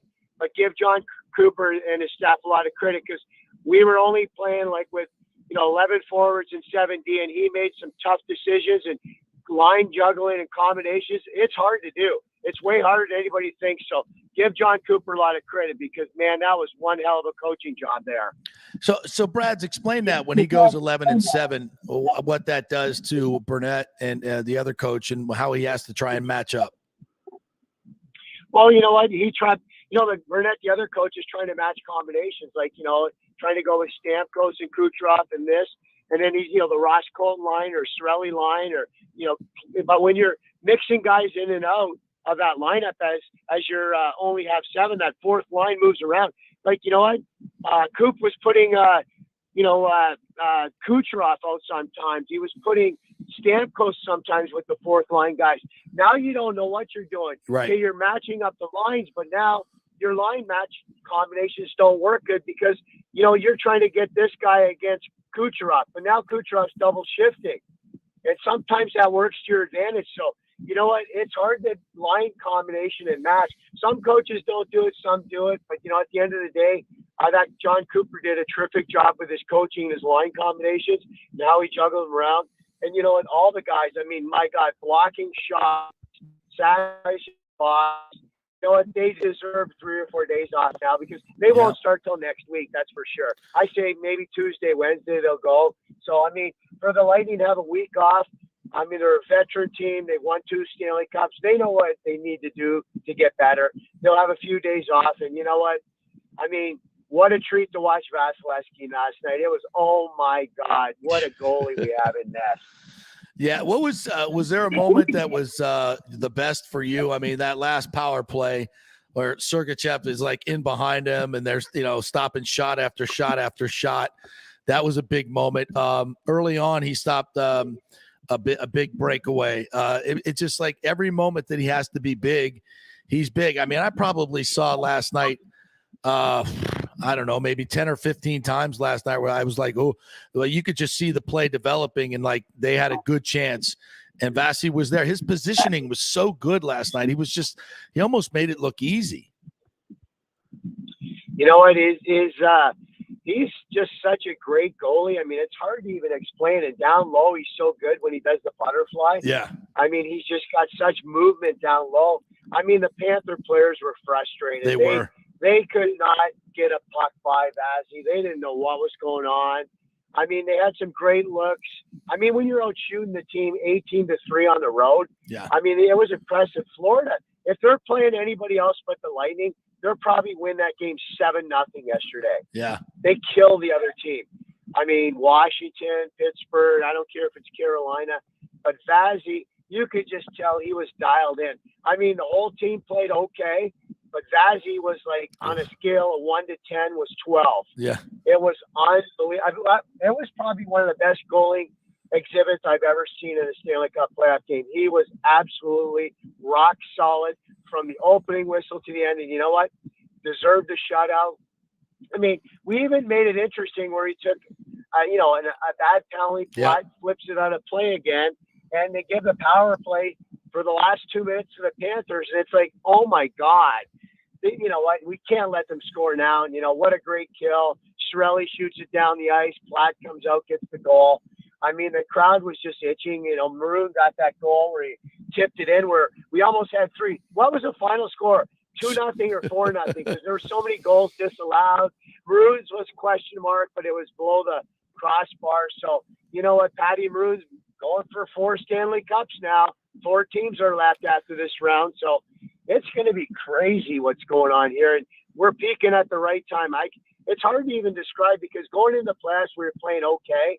And in the Toronto series, we played okay until Game 6. And then we've turned it up another notch. I think we can go one more, but I think we need our rest right now. The guys are beat up. Maybe Braden Point comes back next series. But overall, outstanding. To sweep Florida 4 straight, no one, I don't care what anybody says in gambling or betting, there's no one that we would win 4 straight against. A team that had over 4 goals a game in the regular season, won the President's Trophy. But like I said, JP, and I'm not going to fault Bobrovsky, goaltending, Vasi was better. And look at their specialty teams. 1 power play goal in the playoffs. They were 4%. That's awful. Terrible. And their star players, Barkov and Huberdeau, 3 goals in the whole playoffs. No shows. In 10 games? That's not good. Yeah. That's death. Yeah. Your star players don't perform. Your specialty teams aren't there. And your goal. I'm not going to blame their goaltending because to me, Bobrovsky held them in the game. He was great. Yeah. He was very good. Yeah. He was very good. Nothing wrong with him. I would agree with that. And just talk a little bit more about the shot blocking. I think the Bolts had 12 shot blocks in the first period alone. Paul had a couple. McDonough had 2.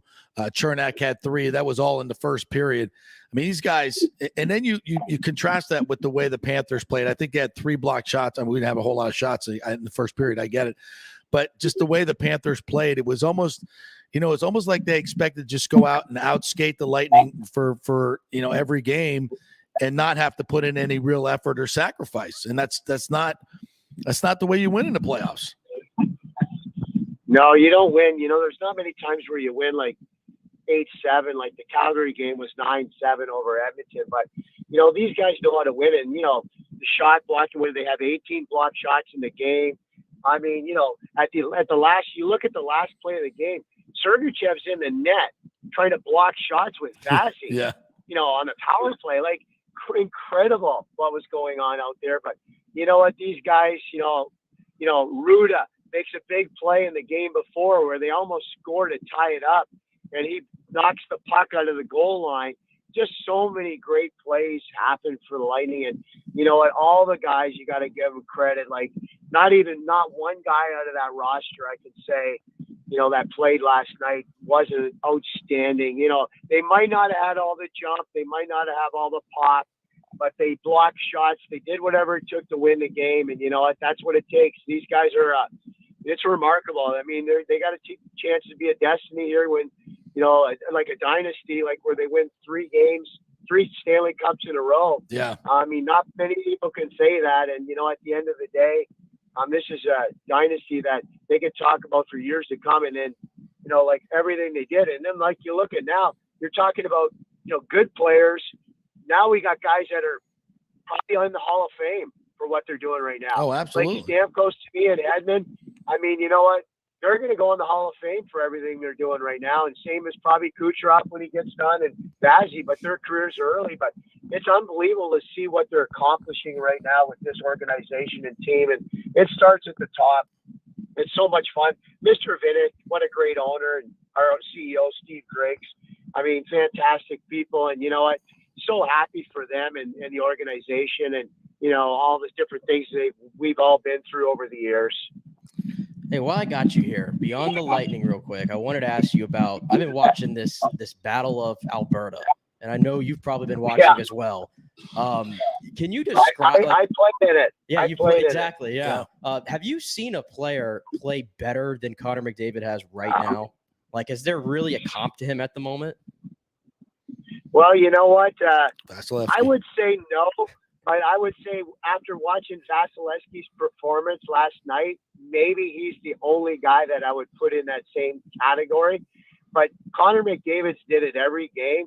Vazzy's kind of been up and down in the first round, but against Florida was rock solid. But let me tell you this, Connor McDavid, the way he's playing right now, if they lose this first round, which I don't know if they will, he could have maybe win the Conn Smythe Trophy for the best player, not even get to the Stanley Cup Finals. Yeah. It's unbelievable how good he's playing. The speed, his transition, his hockey knowledge. I mean, it's just a man on a mission. And you know what? He can't be stopped. It's unbelievable to watch. I mean, I've known the kid since he's been 10, 12 years old, watched him play, but he is just a phenomenal hockey player. And you know what? He just elevated his game to the next level. And like every game he gets 2, 3, 4 points. I mean, it's unbelievable to watch. I mean, Kucherov's amazing too, but this kid, Connor McDavid, is the real deal. He's the best player in the world, honestly. And no one would argue that stat. I would love to see those guys in the finals. That would be fun. I don't think I want to see Colorado. I'd rather see that would be one entertaining series. Could you imagine if Edmonton had Vasilevskiy in goal? Oh my God! With Connor McDavid, forget it. They would never lose. No, they might win 16 in a row. Yeah, because Connor McDavid and Draisaitl are going to score 4 or 5 goals a game. Vazzy needs 1 to win. But that's how good those guys are. I mean, they're incredible. Not taking away anything against Kucherov, Point, Stamkos. Those guys are amazing. But Connor McDavid he's the Wayne Gretzky or the Mario Lemieux of hockey right now. He's a different breed. Trust me. All right, Brads, we'll give you some rest the rest of the week. All right, take the week off. We'll hit you up next week. Yeah. All right, partner. Sounds good. Can't wait to see it. I say it's us in Carolina. All That's my pick. Carolina wins in 6. All right. And then we take them down. We take them down, and we got Colorado for the big showdown. All right. Stay out of the strip clubs. We'll talk to you next week. Yeah. I think I just saw the Panthers coming out now. They're coming out of the spaceship right now. All right, my friend. We'll see you next. We'll talk to you next week. Over now. Go Bolts. Go Bolts. All right, quick break. When we come back, TJ Reeves, another Lightning super fan, will join. He had the broom out last night, so we'll talk to TJ Reeves, all things Tampa Bay sports. Stay with us.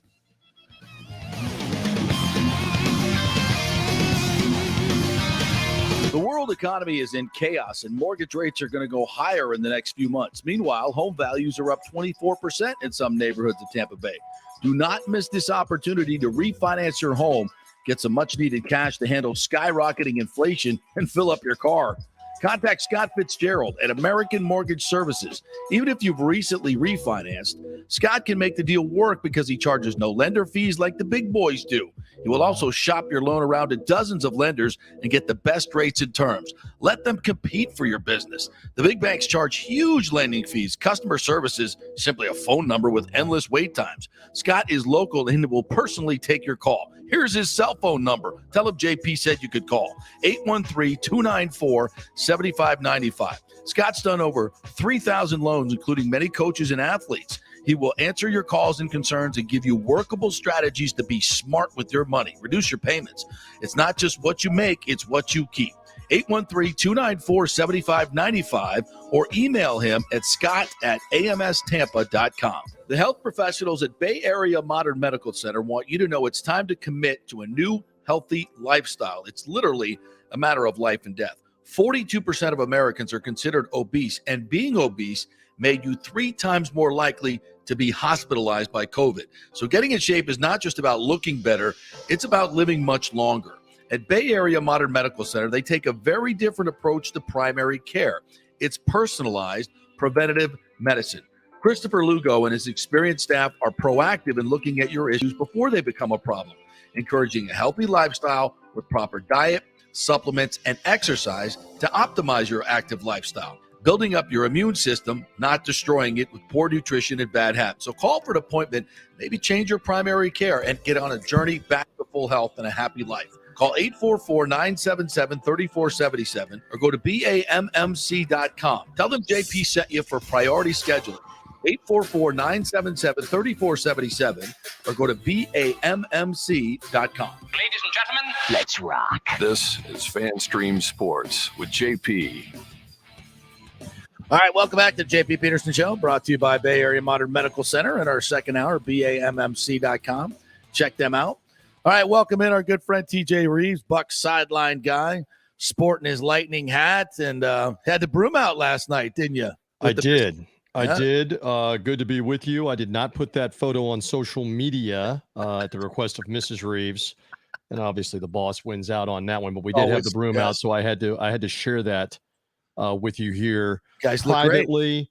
Am I allowed to share it on the FanStream JP show? So that if you're watching and if you're seeing us later on, this is a little extra tidbit. This was not on social media, but yes, Mrs. Reeves and I did have the broom out. There's what JP was talking about. She went and grabbed the broom and she goes, "Take a photo of us with the broom." So there's the photo. That's not on social media. That's breaking though. If you have the video, if you're seeing us on the video on the FanStream JP show, because I was amazed that in all these playoff runs, they had never had a sweep under John Cooper. You got to go back to the Tortorella. I love John Tortorella. Tortorella days. You got to go back to the Tortorella days when they had a sweep. They've not had a sweep in his whole tenure. I'd have lost money on that, my friend. Yeah, that's true. Yeah. That's the picture I was looking for. Only other one I was looking for was the picture of the Panthers at the strip club. You never actually got photo evidence because you're not allowed to take picters in there. But oh, really? You know about the policies inside there? I don't know about the policies inside there. You know how that works? My intel told me that there wasn't any. It was the black aces of their black aces, and not necessarily the main players. Have you seen the memes that are everywhere? And people are doing logos for shirts. Have you seen this? I'm just going to show another one here. I don't know if you've seen that one, but again, for the FanStream JP audience, we're showing it on video. the Panthers. There are a lot of people. We're describing it. It's got swept in the Panthers logo with the dancer, let's just say, in an interesting position. And there are a lot of people with way too much free time on their hands. That's all I got to say. I love the ones that there was a clip from the TV of like 5 or 6 Lightning players looking up at the Jumbotron. Right. They're all looking up and they're like, oh, this is the Panthers checking at the stage, checking bubbles on stage 4. Yeah. Yeah. I mean, if that happened. I don't think it's an if. I have heard from so many people that apparently it's not an if, and they can deny it all they want, but that does not come out of thin air. That did not just get made up. Now, maybe they were not there until 3 a.m. Maybe that is exaggerated, but that doesn't get made up out of thin air. No, what I'm saying is, what I was told was it was, they have the Black Aces, right? They have their traveling group that they, the other guys, every team has them. And there's like 12 of them on this trip. I don't know if you saw them sitting in 128, like where the Bally Sports Sun News normally is. They're Panthers players. So there may have been that group that went out afterwards and not the regular players. But who knows? I don't know. All I know is it certainly helped them in the first period because they came out flying. The blood was rushing, whatever you want to say. They were flying. And maybe they didn't have enough steam to bring it home in the third period. Right. Because they were out a little late, but whatever the case. And I understand too, this is not something new. This has gone on even in this town. This predates you being here, but I was here for this when the Buffalo Bills came here to play against the New York Giants in the Super Bowl. And you may have heard this story and we may have talked about this. It was legendary. And naming names like Jim Kelly, Thurman Thomas, several of them were perusing all around the West Shore area and the Dale Mabry area near 275 night after night Super Bowl week. Yeah. And then they go on to lose the game. And as much as they want to deny that, I remember talking to people constantly in the 90s that were like, we were around it. We were there when they were there. They were there. They were there over and over again Super Bowl week before the Giants came. So this is not anything new is what I'm saying to you in this market. And by the way, this just in, it's not new in any market. In Atlanta, for instance, they call that, there was always been a home team advantage for the Atlanta Hawks because the NBA players would come. What was it called? The Gold Club? And you did a little work in Atlanta. The Gold Club was legendary, where all the NBA players and the visiting players would come when they were playing games. Club, the Cheetah. I mean, these places were winning edges for a lot of the Atlanta teams for a long time. Whatever you got to do, whatever you got to do, and it adds to the lore. Can I just tell you, I need to hear. I've not been able to hear your show. Forgive me. I need to hear. Were you having an aneurysm like the rest of us on this? Is taking longer than an IRS audit. What is taking 8 minutes, 9 minutes, 10 minutes? Either you can see that the puck has left the ice and hit the net, or you cannot see it. And the longer it took, the dumber the NHL looked. Yeah. It almost looked like, if we wait here long enough, maybe, I don't know, maybe the Lightning will just go ahead and say, you know what? It hit the net. Go ahead and I don't know what they were. Jay, what were they waiting 9 minutes on? Can you enlighten me? It takes a while for the CGI to render.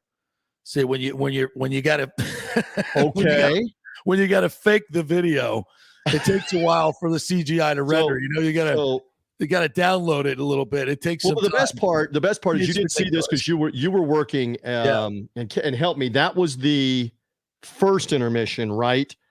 Because the goals happened in the first period, or the goals happened in the second period. Okay, so this happened in the second period. This is the second intermission on Turner's studio show. Okay. Right. So they're sitting there with Liam McHugh, and you better get used to these names because they're still doing the studio show for the next round as well. And the ESPN guys will do the Stanley Cup final with Steve Levy and that. But the Liam McHugh, Rick Tocchet, the former Lightning coach, interim coach, Anson Carter, a former Lightning player, and then the clown Bissonnette, who's got the podcast that they let him on. The next thing that he gets right on any of these series will be the first thing he gets right. He gets everything wrong. So we want him picking either Carolina or the Rangers, if I can put that on blast, because he's gotten everything wrong. But anyway, they're in the studio going on and on about the call. And there's two problems. The first problem is they're showing all the replays and there's no clear replay. And they're trying to zoom it in and there's no clear replay. And one of those guys, including the clown Bissonnette, one of those guys has got to bring up that in the instant replay world that we have been in in pro sports for the better part of 20 years now, what's the phrase we hear? It's got to be inconclusive. Right. I mean, it's got to be conclusive. It's got to be irrefutable. It's got to be obvious to change the call on the ice. The call on the ice is it's a goal. If it's not irrefutable, if it's not indisputable, any other ends, undeniable. If you don't have that, you can't change the call. Those guys never brought that point up. Clueless for the whole intermission. Somebody's got to bring up, where's the indisputable evidence? By definition, if it takes 8.5 minutes, it's not conclusive that you have video evidence to overturn it. And now I'll say this, Dave Randolph. My colonoscopy took less time. Continue on. And was less messy. Yes. Dave Randolph came on at intermission in house, and we did a better intermission than obviously these guys did on TBS. Enlighten me.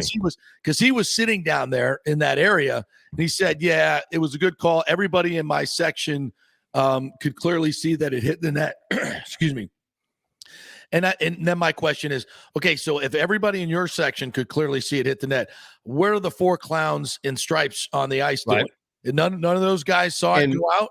And more importantly, in the mechanics of what's going on. Yes, Palat may have stopped moving. Yes, a Panther player clearly has his hand up along the wall.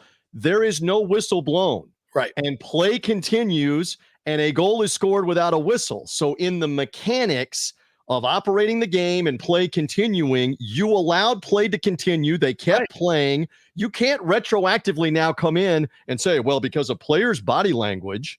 And that was one of the points one of them were making. Well, you can clearly see whoever that was for the Panthers along the board. If they didn't see it clearly? That he put his hand up. Right. All of that, again, is not relevant on did they allow the play to continue? Did they blow the whistle or not? Because this is to bring it back to the NFL. All right, I get the privilege of being down there at field level and watching this, and those officials are now, it's drilled into them. Do not blow your whistle. Do not stop play. Because if you do, there's nothing we can do to reverse a fumble return or not, or down or not. Do not blow your whistle. They've gotten them now trained basically on do not blow it dead. Let the instant replay people sort it out after the live play is over on whether he was down or not. So you'll see a play almost every week in the NFL, or a couple of times every weekend in the NFL, where somebody gets a long fumble return or a long interception return that is questionable, but they don't stop play. They let the replay decide it. And here, that's the same mechanic. Play continued. There was no whistle. Again, it did not decide the game, but that was just maddening last night. And it's justice that the Lightning went ahead and scored and won the game.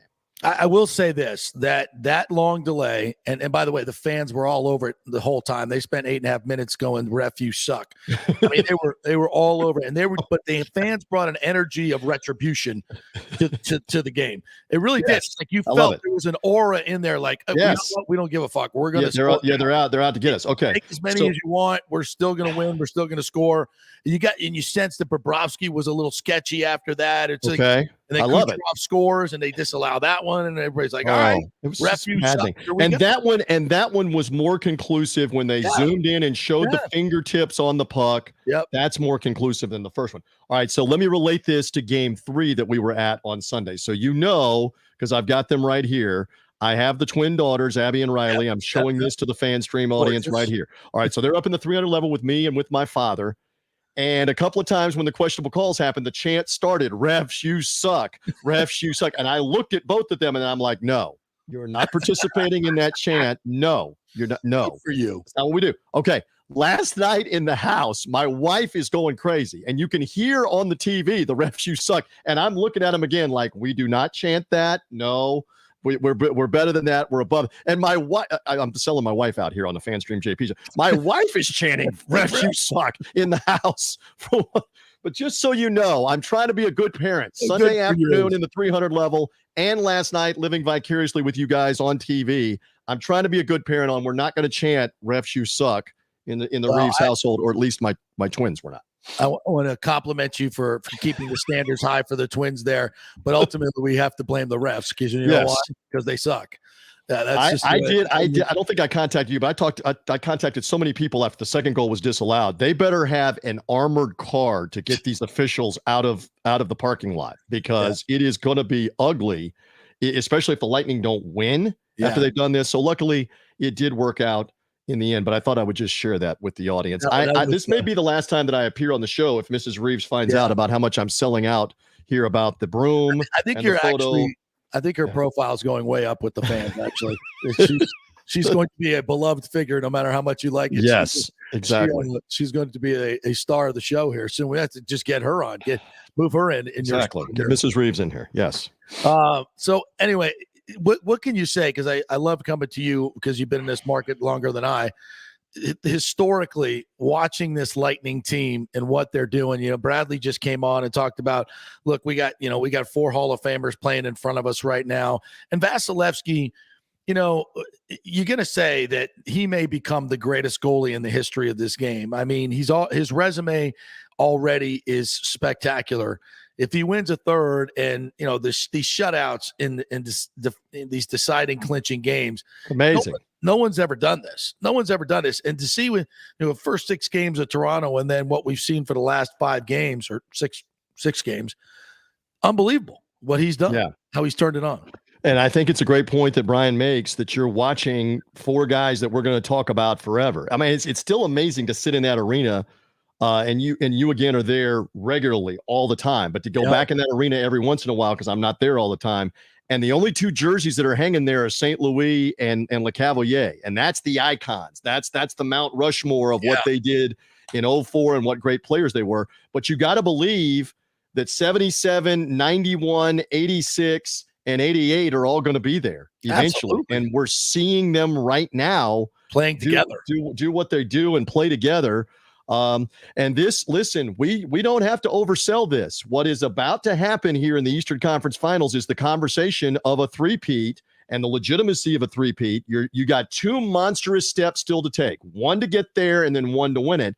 Yep. This has not happened in the Big Four sports in 20 years. It is the Lakers of 2000, 2001, 2002, the last time for a three-peat. Not in the NFL at all in the 2000s, not in the NBA at all not in the Major League Baseball at all in the 2000s, and not in the NHL. Yeah. This is some stupefying stuff here that's going on, and we should appreciate it. Absolutely. It is amazing that we're to this point. When you contemplate as great as Gretzky was for all time, as great as Messier was for all time, and you're seeing them on TV now, and so many of the like Nick here doesn't know. He goes back on YouTube, but he doesn't know what those guys were in the 80s as players. They never won 3 in a row. Edmonton won 2 in a row twice and one other one. They never won 3 in a row. And never won 10 playoff series in a row. That's correct. The closest they got, they won 9 series in a row, winning the first series the next year and got beat. And remember this is different and this is better. The Lightning are winning 7-game series for these 10 series. That's right. The Edmonton Oilers won a 5-game series several times in the early 80s. The New York Islanders, I believe, won a 5-game series at the beginning of all of their runs. The Islanders are still the immediate standard of 4 Stanley Cup championships in a row. And TJ, don't forget, this is all pre-salary cap. Correct. So you could say this Lightning team back then would still have Gaudreau, Yanni Gourde, of course, the whole team from last year, which you could argue it was better. I mean, this team's on the come. There ain't no doubt about that. I get it. But this team, we could have kept that team together. You think anybody beating that team? It's a great point. It's a great point that when the Islanders had Mike Bossy, Dennis Potvin, Brian Trottier, here's all those names, Billy Smith, the goalie, they were never going anywhere. Yeah, exactly. They weren't going to cut them. They weren't going to trade them, and there was no salary cap. Yeah. And really, the salary cap did not come in even in the Oilers era. So when they had Gretzky and they had Messier and they had Yari Curry scoring all the goals and they had Grant Fuhr and that. Listen to me being a hockey guy on FanStream JP. Because you guys, but when they had all of those guys, they were never going anywhere in free agency. Exactly. There was no salary cap. Those were your guys. If you drafted well and you made your trades, that was your team, that was your roster. So it's a great point that you make. And there is a different level to having to maneuver the salary cap as Julian Brisebois has done and as Steve Yzerman did before that, to manipulate it and get all these guys in and get them signed to different deals and long-term deals. And the different stuff. It's amazing what they've built. The recent reference is the Penguins. The Penguins won the back-to-back titles. They won one playoff series the next year and lost in this round that the Lightning just completed the second round. Back, what was that? 2009, 2010. I think they were the champs or whatever it was. 16 and 17, whatever it was. Yeah. And so, I mean, you're talking about rarefied air right now in the modern era, and let's enjoy it. Let's enjoy it with whatever's going to happen next, my friend. And I've been making the argument, by the way, and JP, please back a little bit. I think Vasilevskiy is the best draft pick in Tampa Bay sports history. He's bringing up the haul of Derek Brooks, Warren Sapp, which is fair. Same first round. Correct. But you're saying the best singular draft pick. Singular draft pick. And I know Stamkos and Hedman started this whole thing, but the most important piece to that puzzle is Vasilevskiy. And Stamkos was a number 1 overall pick. He was a number 1 overall pick as well. Vinny LeCavalier was a number 1 overall pick, icon of the franchise. Sapp was not a number 1 overall pick. Neither was Derek Brooks. But as JP points out, same draft, 1995. That's it's tough to argue on the face of that when he is largely responsible right now for the run that you keep having. He's not completely responsible, but he's largely responsible. And you drafted him. That's the point. You didn't sign him as a free agent. You didn't get him as a trade. What a great debate. Yeah. I don't know that there's what's the Rays equivalent, if there is one, on all-time great Rays draft pick? Is that Kiermaier? Help me here. Longoria, probably Longoria, probably Kiermaier. But again, the Rays haven't won a championship. No, and Vasilevsky's going for a third championship. And it was a trade that they got him with that pick. That wasn't a pick the Lightning had. They That's made correct. a trade, I believe, on draft day. They traded like a very mid defender, Kyle Quincy. Correct. For that 19 with Detroit, and it wasn't even the number 1 pick for that year, if I'm correct. I think it was a subsequent. It was a subsequent they number 1 Brett pick. Connolly, I think 11 or 12 that year. And I believe Yzerman had said that they had sent some scouts over to Russia, and Vasilevskiy won. They think they won the World Championships, the under 18, and they saw him as like a 16 or 17-year-old, and they're like, oh my God, this guy. Whoever those scouts were, they should have bought him a case of whatever, and then some on finding him. And sometimes that's how it goes. I mean, you're able to go and find a gym. I mean, what immediately came to mind is I'm looking for the name Mark Helfrich, who was the offensive coordinator at the University of Oregon under Chip Kelly. I'm going to connect the dots here. He is recruiting. All right, he's recruiting in Hawaii, where they've gotten some players before. And he sees like a 16-year-old Marcus Mariota play in a game. And this is still when they had payphones, now back probably 12, 14 years ago, because his cell phone wasn't working well from Hawaii back to Oregon. But he's calling Chip Kelly like in the middle of the night on a Friday night on a payphone going, bro, you cannot believe the 16-year-old I just saw. We have got to go all in. We're gonna rock and roll with this guy. And he was right. Okay. So you jogged me on that story. That's got to be the similar kind of thing with Vasilevskiy. With whoever saw him in Russia has got to be saying to Steve Yzerman, whatever you got to do, beg, borrow, steal, fool whomever, get your hands on this guy before somebody else gets your hands on this guy. And man, has it paid off. Well, you mentioned the Rays. It reminds me of a story. Their top scout begged Chuck Lamar to take a guy by the name of Albert Pujols. And and he was like, no. He's this guy. I guess he was working the Midwest. I think wasn't Pujols like a community college or something. Yep. And he said, "I just seen the best hitter I've ever seen in my life. We got it. Was pounding the table to draft this guy. And he just kept telling him to shut up. Yeah, so it's like." There's so many great picks that have been made and so many that should have been made, Of course. But I think it's a great point you make. You got to really contemplate singular draft pick. Yeah. I think you would have a tough time saying that he's bigger than Brooks on changing the culture, more so than Sapp. Brooks and Sapp together, maybe. Yeah. You'd have to go Brooks and Sapp. But even then, they only won one.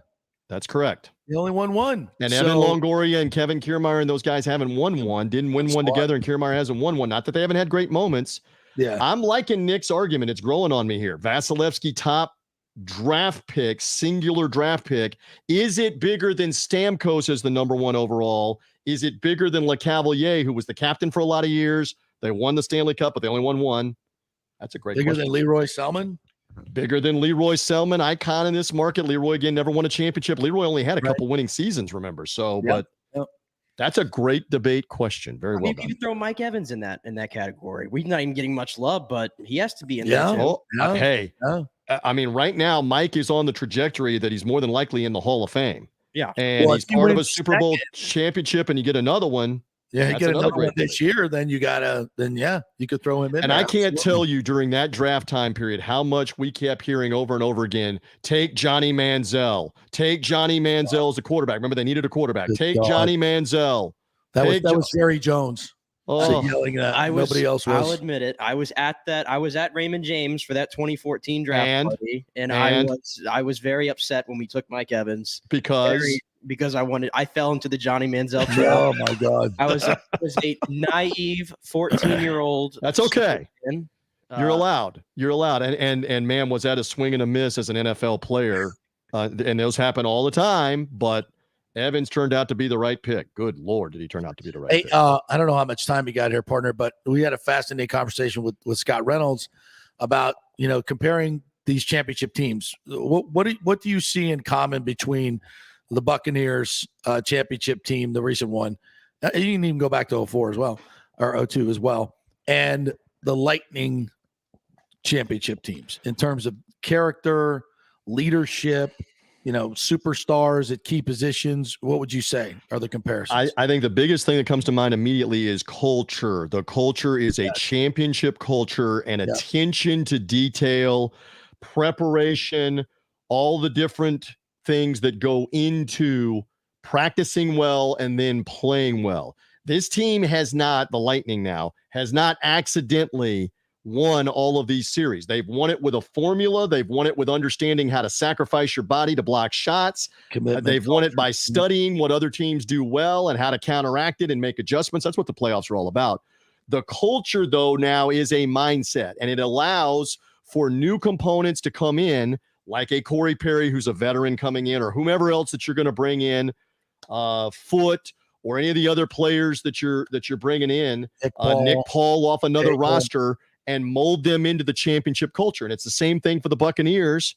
When you're going to bring in a Russell Gage, or you're going to bring in, and a lot of these guys have championship experience anyway with the Patriots before with Tom Brady, like Shaq Mason or like Logan Ryan or whomever it is. But when you're bringing in new guys, free agents, draft picks, and get them around the culture of what does it take. I go back to something that my colleague, my boss, actually with Buccaneers Radio, Jeff Ryan, who's been around Buccaneer football up close and personal for over 30 plus years on the Buccaneer broadcast. When he first saw Tom Brady working with the team in 2020, when most of the media was not allowed to see it because of the pandemic and the COVID restrictions, but he was watching the attention to detail on the practice field and watching Brady go over, because they were trying to make up for lost time. They hadn't had off-season work. They had no preseason games.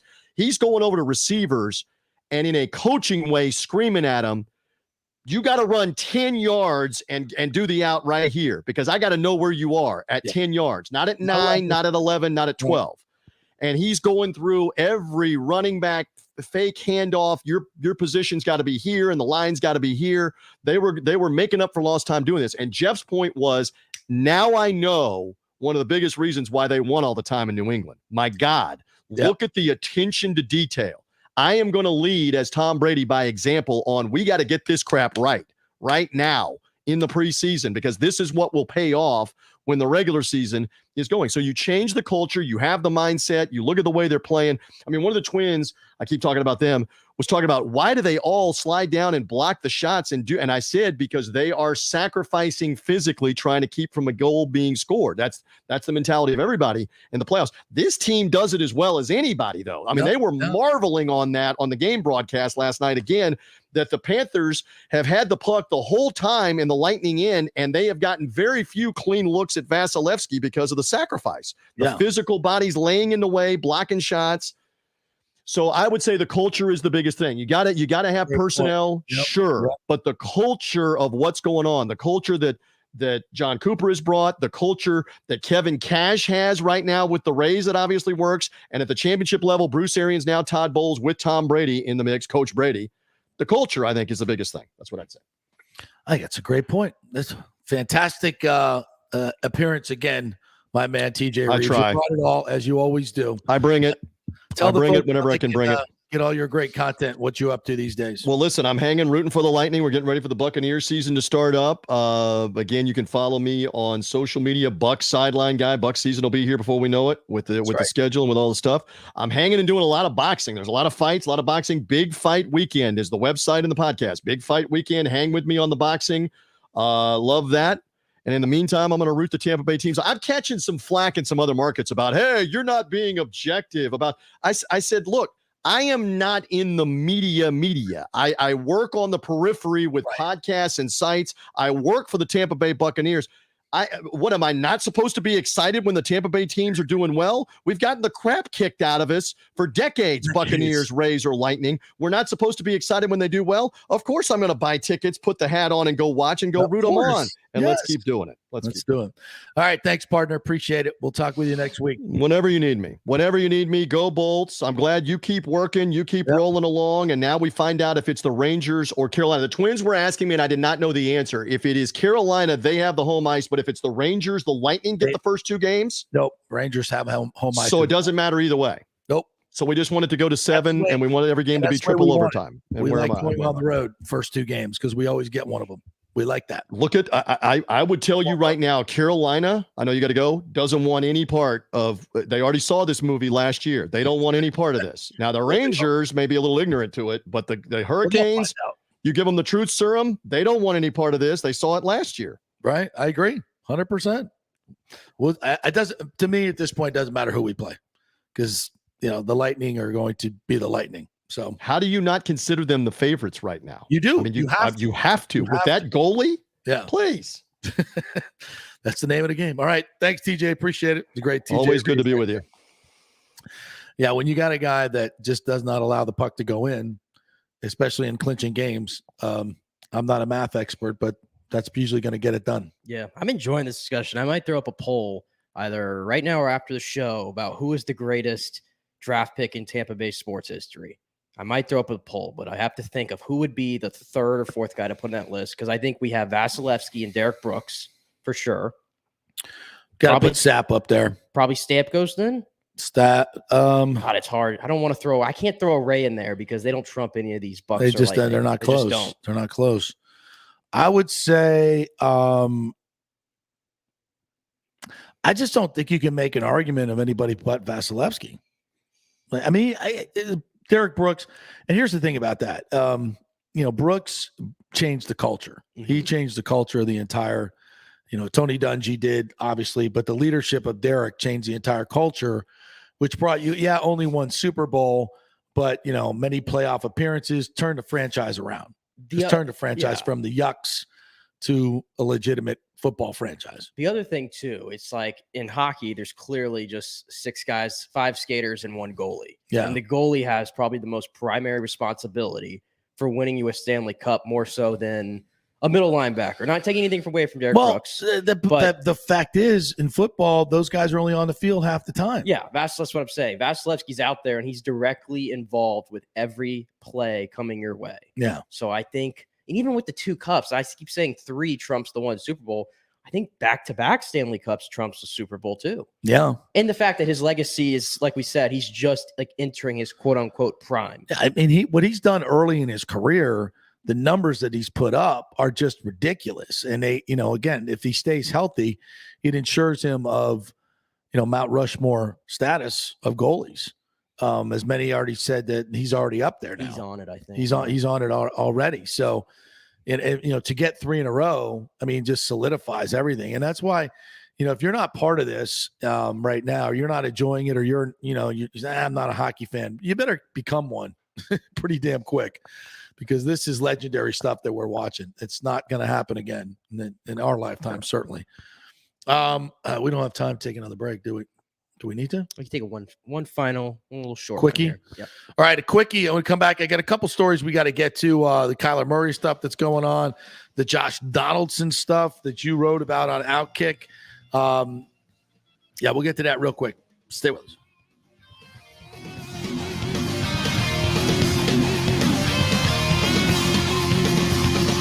The world economy is in chaos, and mortgage rates are going to go higher in the next few months. Meanwhile, home values are up 24% in some neighborhoods of Tampa Bay.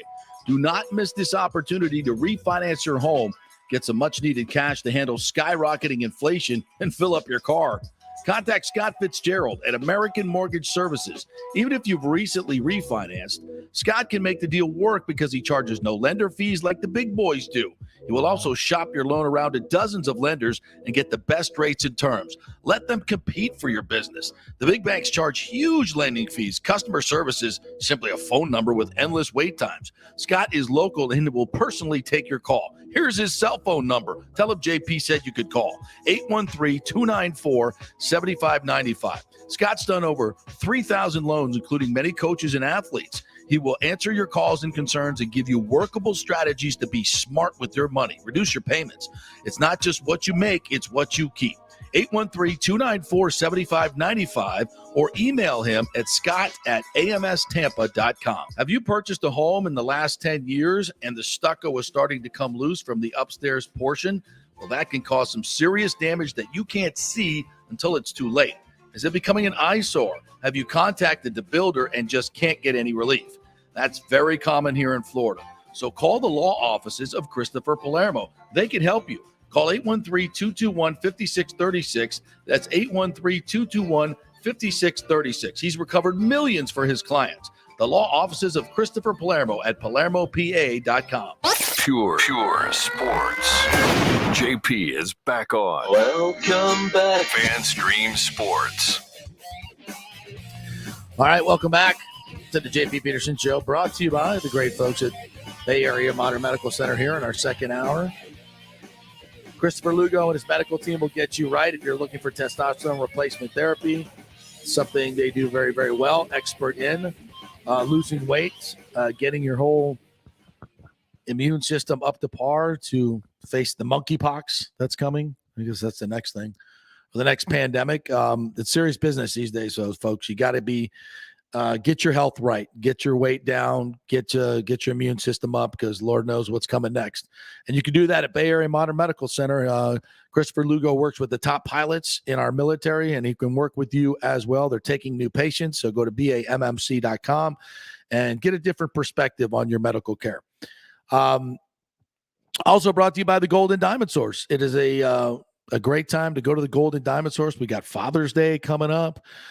Graduations, of course, going on right now. So great time to buy something to celebrate. And if you're looking for that engagement ring, you know it's the best selection is always there. And it's right there in house. So you could look at them. It's not like buying a diamond online. Like, why in the world would you do that? You want to go to a reputable dealer that knows so you know exactly what you're getting, authentic diamonds and authentically classified, because Steve picks them out himself. He handpicks every diamond that's in the store. So go to the Golden Diamond Source, 3800 Owenton Road, always online at thegoldendimondsource.com. I know you wrote yesterday about this Josh Donaldson situation where he got suspended one game for going up to Tim Anderson and saying, "Hey, Jackie." And I guess Anderson compared himself to Jackie Robinson in an SI interview many years ago. Yeah, he called himself the Jackie. He felt like the Jackie Robinson of today's game. He said that in a Sports Illustrated interview in 2019, I believe it is. So that was the reference that Josh Donaldson made when he passed him by on the base path there. So he gets suspended one game for that. And I can't. It's always dangerous to make assumptions, because I think this is something that needs a lot of context. I mean, I'll just off the top of my head say, there's a lot of things you can say. I don't know why you're going there. I'm not why you're going there. It's odd. I know there's a whole split opinion on as if it was a racist comment. I didn't think of it in that context. I just thought it was something stupid to say. because the context is they got into like a little spat at third base 10 days prior, just about in a game. So obviously Tim Anderson's not too fond of Josh Donaldson at that moment. So you say something like that to him, I guess, how else do you think he's going to take that? Yeah. And you're clearly trying to get under his skin because you got history with the guy. And again, we don't know everything that was said either. Like Tony La Russa just said he made a racist comment, and I'm not saying anything else on it. So I don't know what else Tony La Russa knows that was said. Obviously, Tim Anderson's not going to say much else. Yasmani Grant, all the guys who were involved are not going to tell you everything that was said in that spat. So there was more said. There had to have been more said because you could see like they were jawing at each other the entire time. So Josh Donaldson might have said something else that nobody else is saying right now, but he did admit to it and said, I did call him Jackie. It's just, again, very odd to like say that, despite the fact that Tim Anderson said it himself first. And I don't know what context that he's calling himself Jackie Robinson. I mean, if you're comparing what you're going through right now to what Jackie Robinson went through, police. Yeah. You're making how many millions of dollars? I mean, everybody's going to, and any racist comments that are directed towards him are grossly unfair and ridiculous and stupid. But to compare what you're going through to what he went through might be a little bit much. And maybe that's what Josh was talking about. I don't know, but doesn't seem like that, there's a lot of other things you can say. You don't have to go there. Whether it's racist or not, people can judge, but it's a stupid comment. I would say that. All right. Our thanks to Scott Reynolds, who joined us today, Brian Bradley, and TJ Reeves. Great stuff all. If you missed that conversation about the comparisons to the Lightning and the Buccaneers and with all our guys, go back and check that out. Great stuff. Brian Bradley, fantastic. Always available on our YouTube page. Please subscribe to our YouTube page, Apple and Spotify podcasts. Subscribe to them as well. And you can see us at fanstreamsports.com, our website. Have a great day, everybody, and go Rays.